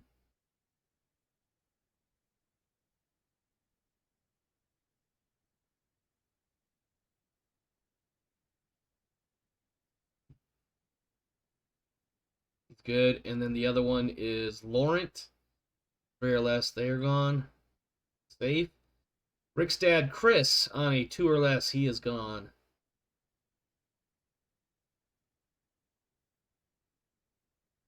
And there he goes. Damn, they got them both, man. Wow. I mean, it makes All right. sense. It makes sense role-playing wise, right? Yep. Like, why would one go and not the other? That does suck, though, because those are players you've had from literally the beginning. I know. Yeah, sorry, I was not trying to rub that in. That's a tough one to take. James, for you, my Yes. friend. 2d6. We have a -1 for losing, and that is it. Have you done the base finances? Sorry, That's a great question. Did I add that? I feel like I did. I don't Let's double check. recall you going. I don't recall you going through that. Yes, I did. Okay, good. Okay, cool. All right, so -1 from the Yep. For a total total of of 4. 4, you are safe this week. All right, next step is expenses, starting with Dragonborn, the home team. We have, let's see, maintenance. You've got 1, 2, 3, 4, 5, 6, 7 mechs. 1, okay, take him.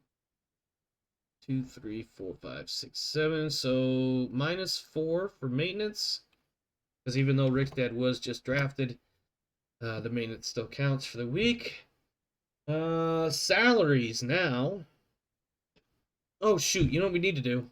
I'm so sorry. We should have done this before we went to James. Darius, I'm gonna need some 1d6 rolls for your new pilot and new tech. Yeah. Sorry about that. It'll be 2 rolls, one's for level and one's for starting XP. Yep. Ooh, not bad. Got a veteran pilot. All right. That will be a 3/4 pilot with 2 edge, 0 tactics, and another 4 experience points, it says. Is this a tier 2 pilot? Correct. Okay, so gunnery is 3/4. Sorry, gunnery 3, piloting 4. edge. Standard 2. Tactic 0. Correct. XP 4. Correct.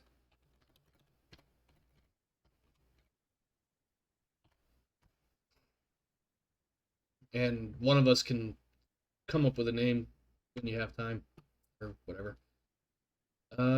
Your tech, same thing. 1d6 for level and 1d6 for points.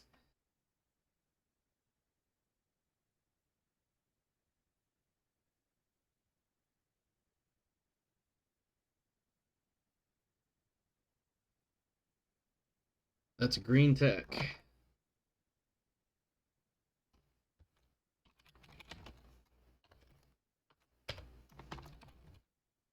Two edge and 1 experience point. Wow, you got a dude straight out of the academy. Yeah. Or university or tech school or whatever. It was a nepotistic hire. Somebody's son. You know. Yeah, right? Yeah.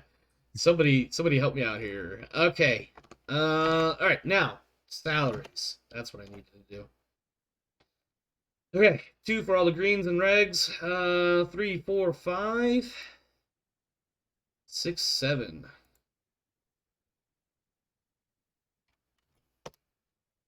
And then repair costs.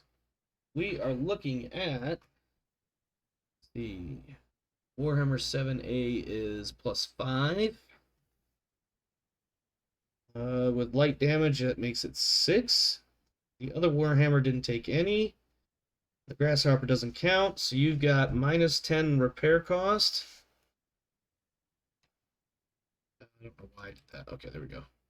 -10 repair cost. I don't think And I took any pilot damage. no, you did not. And then maintenance should be 4. Correct. I got that one already.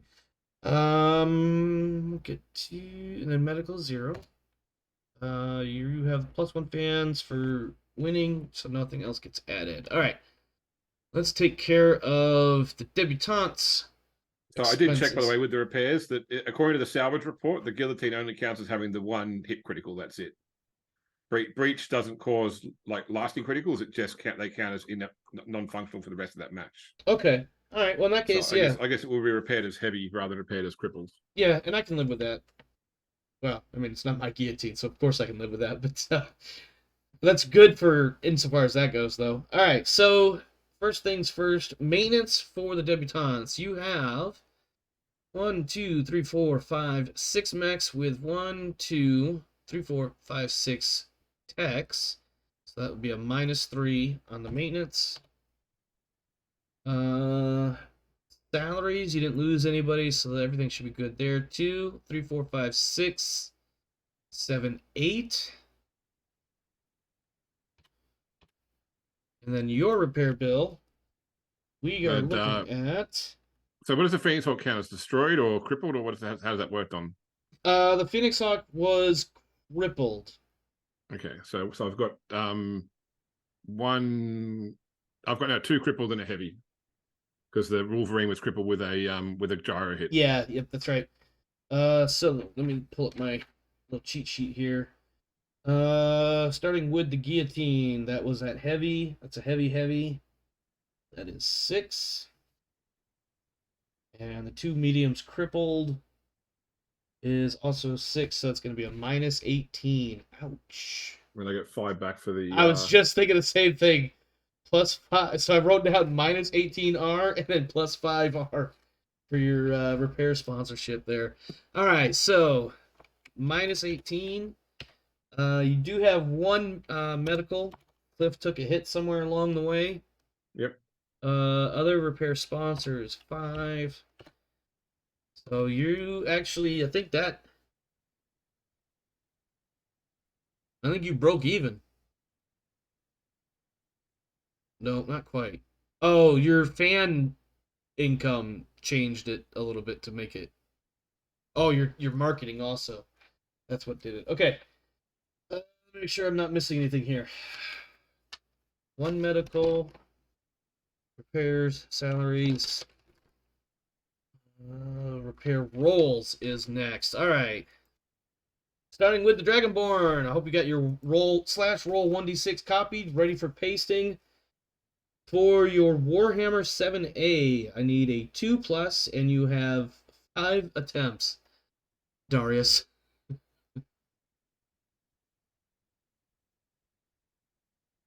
$7A. Correct. 2+, 5 attempts. And it's repaired. Alright. For the 6K, no damage. For the spider, it was crippled. So we need a 5+, and you have 3 attempts.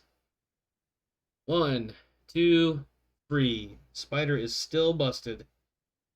Let me go ahead and update your sheet. There's a reason I have 2 spiders. I know that's gonna be the running joke now. By the way, between you and I think Fohammer, who has 2 Jenners now.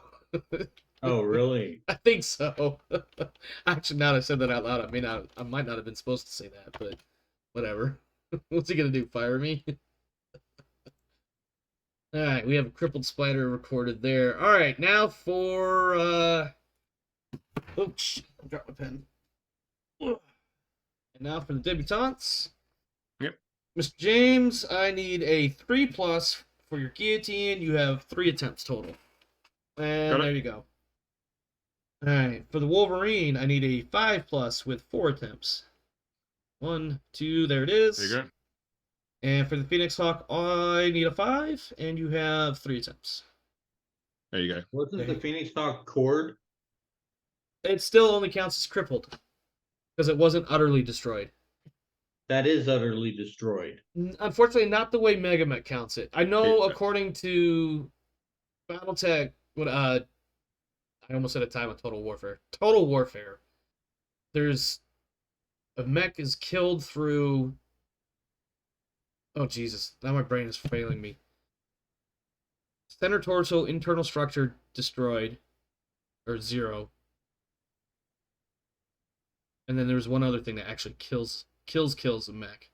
So Mega Mech takes it as ammo explosion or destroyed by artillery. Destroyed by artillery in regular BattleTech is unsalvageable as well. Right. And I think that's where I was getting the second option confused. It's because in Mega Mech there's 2 ways, whereas on tabletop there's the 1, effectively. Ammo can do that, where ammo explosions or obviously artillery are just a lot of damage. Never mind. I'm managing it again. I'm losing my train of thought too. Phoenix Hawk is good. Paired. What's next? Experience points. Got all those updated. I gotta add them.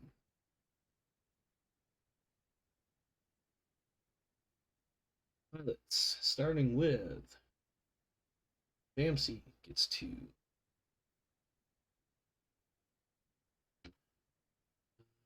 Bamsey versus Karam.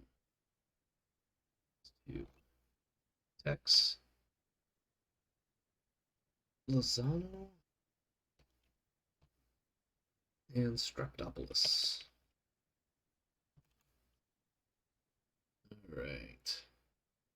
Then for the Dragonborn, or excuse me, for the Debutantes, we've got Tariq getting 1.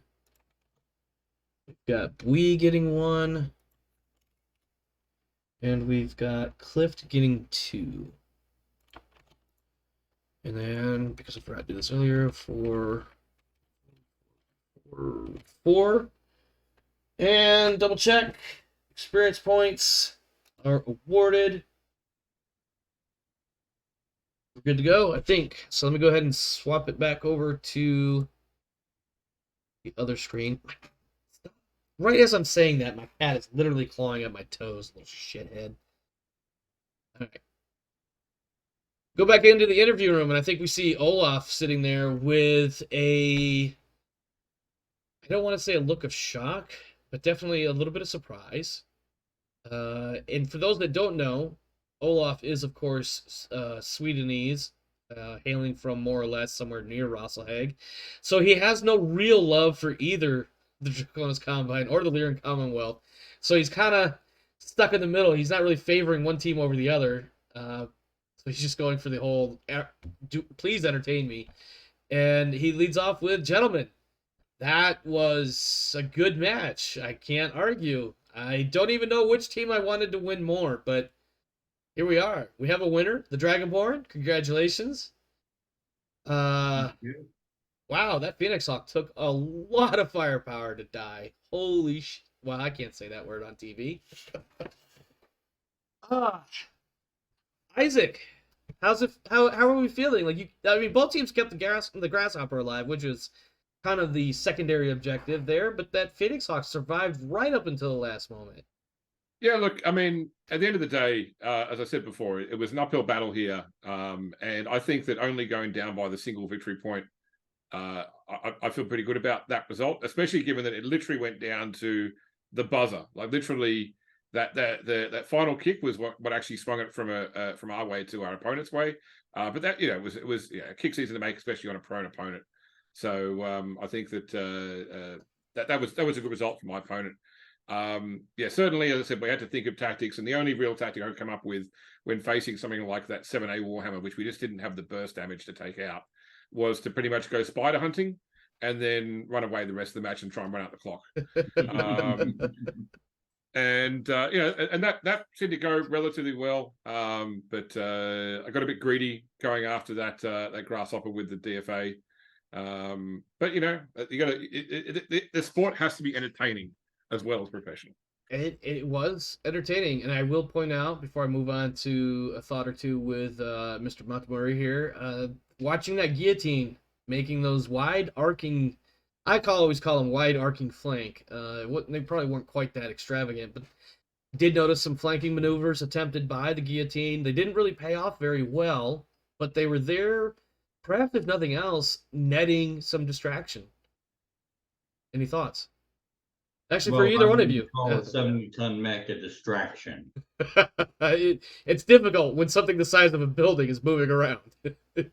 But the guillotine was there, presenting an opportunity to draw some fire, perhaps, and allow other portions of the debutantes to do things, or maybe allow the guillotine to get some good shots in. And then, of course, this question is for both of you.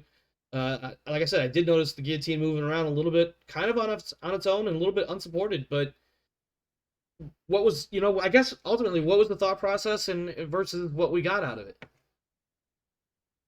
Let me say to my opponent to say first as the victor.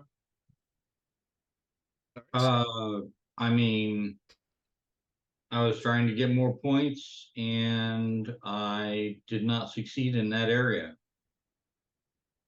Fair enough. Yeah, look, we just wanted to jump from cover to cover. And then I finally corner the guy, and he goes off and jumps into the water. Well, I mean, he did say he was spider hunting and then run away. And it seemed to work for the most part, up until the last moment. Isaac, I think you were getting ready to say something there. Oh, I was just saying that yeah, we wanted to jump around, and yeah, the terrain didn't give us as many opportunities to break line of sight, but we had quite a few. There were plenty of times where those two Warhammers were looking for shots. Yes. And that they were the big danger there. I think the heaviest weapon on our team is a large laser. And that's up against 2 advanced PPCs and 2 regular PPCs. So yes, the burst damage was always in our opponent's favor. I did consider at the end there when I realized that my guillotine could happily sit there underwater and wait the match out, was to potentially jump the rest of my mechs into deep enough water to, but that would have been, as I said, that wouldn't have been fun or entertaining. And it would have been disrespectful to do that with my opponent. In fact, I didn't send the guillotine into the water looking for it to spend the rest of the match there. Unfortunately, that's just what happened. Well, unfortunately, when you have holes in your armor, it does allow the water get in, and once the water gets in with the Myomer bundles, things don't work the way they're supposed to. I'm not a mech tech, but that's what I'm told. But it'll dry out. Also, my mech techs are telling me. So they've got the industrial strength hair dryers on maximum right now in that guillotine. I'm not sure. Maybe Olaf was laughing at that one too. All right, Isaac, Darius, any further thoughts before we wrap up and start getting ready for our next match?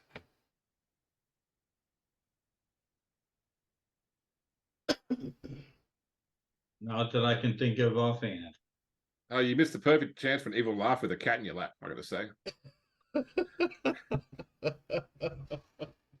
Oh my god, I'm blurring my IC and OOC here. Hold on. All we need now is some Inspector Gadget theme music. Jesus Christ. That was an old callback. All right. Well, I guess we'll just... All 3 of us there. Yeah.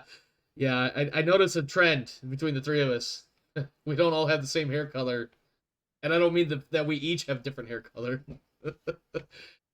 All right. That's enough. I guess at this point, Olaf is just being waved off of his own stage by his production team because there's nothing constructive being spoken about here.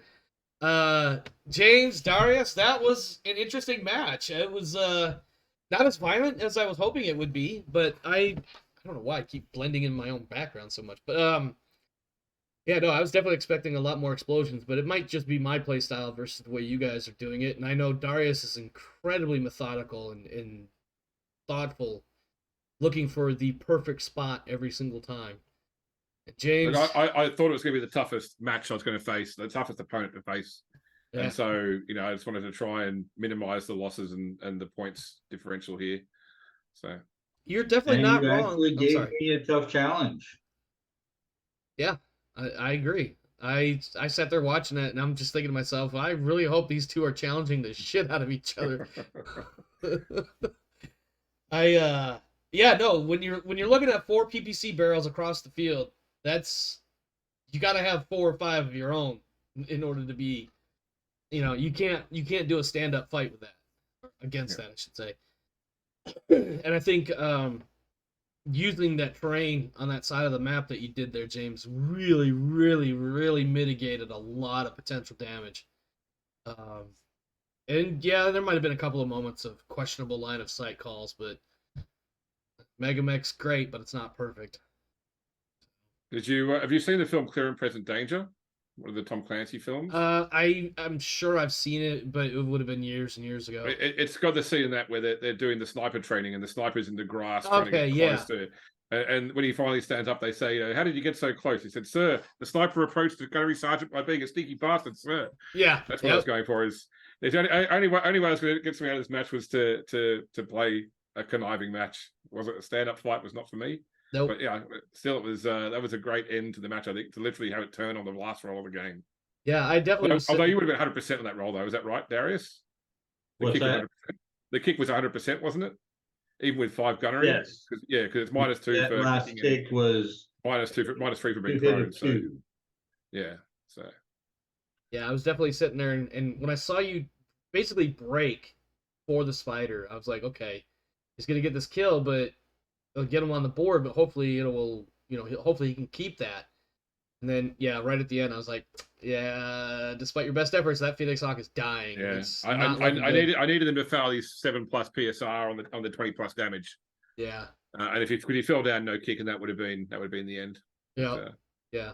But yeah, I no, that still was. say Cord Mech should count as utterly destroyed, I hear you, and I regardless can't of what argue they. that, but there comes a like there's a I feel like there's kind of like this fine line of dancing between Total Warfare and Mega Mech, and I have to be very judicious with which one I choose.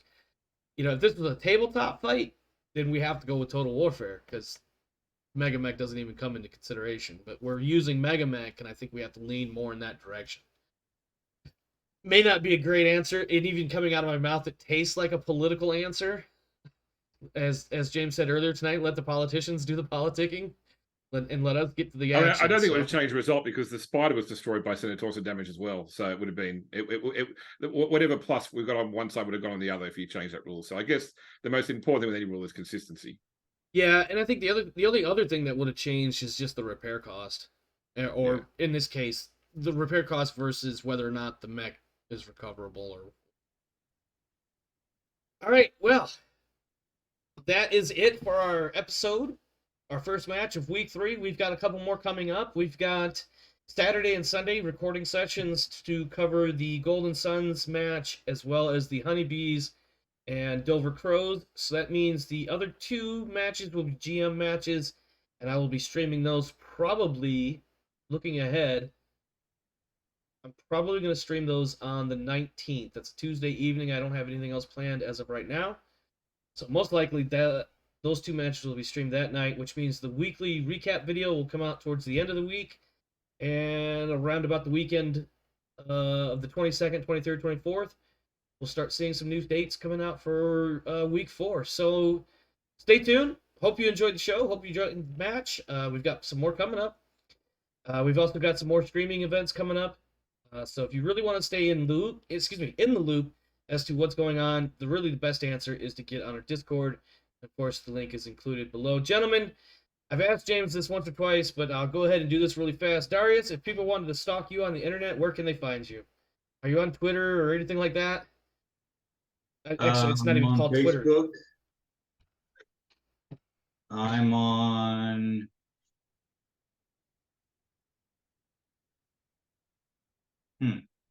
Persephone's throwing a fit. Well, cats will cat. Yeah. I am on Facebook and I am on Discord. There you go. James, Do you have a local Firebase for where you run games outside of cons? I'm sorry? Do you have a local Firebase in the demo agency program where to run games outside of cons, or do you just run games at cons? I just run at cons. Okay. And James, I know I've asked you once or twice, but real quick, where can people find you if they want to cyber stalk you? Oh, look, most of the time the best way to get me is around AP's AP Gaming Reel Discord, or also Omar's Discord too. And if you want to find my back catalogue, it's just Grimdark Podcast, either at grimdarkpodcast.com or on YouTube as Grimdark Podcast, which is now mostly Blood Bowl content, not 40k content, but there you go. It's close enough. I guess if you're looking at LGSs, the ones I frequent the most are Guard Tower West and Guard Tower East here in Columbus, Ohio. There you go. All right, friends, we're going to get out of here. So you guys have a wonderful evening or morning or day or whatever it is for you, wherever you are. As always, be safe. We'll see you again soon. Take care.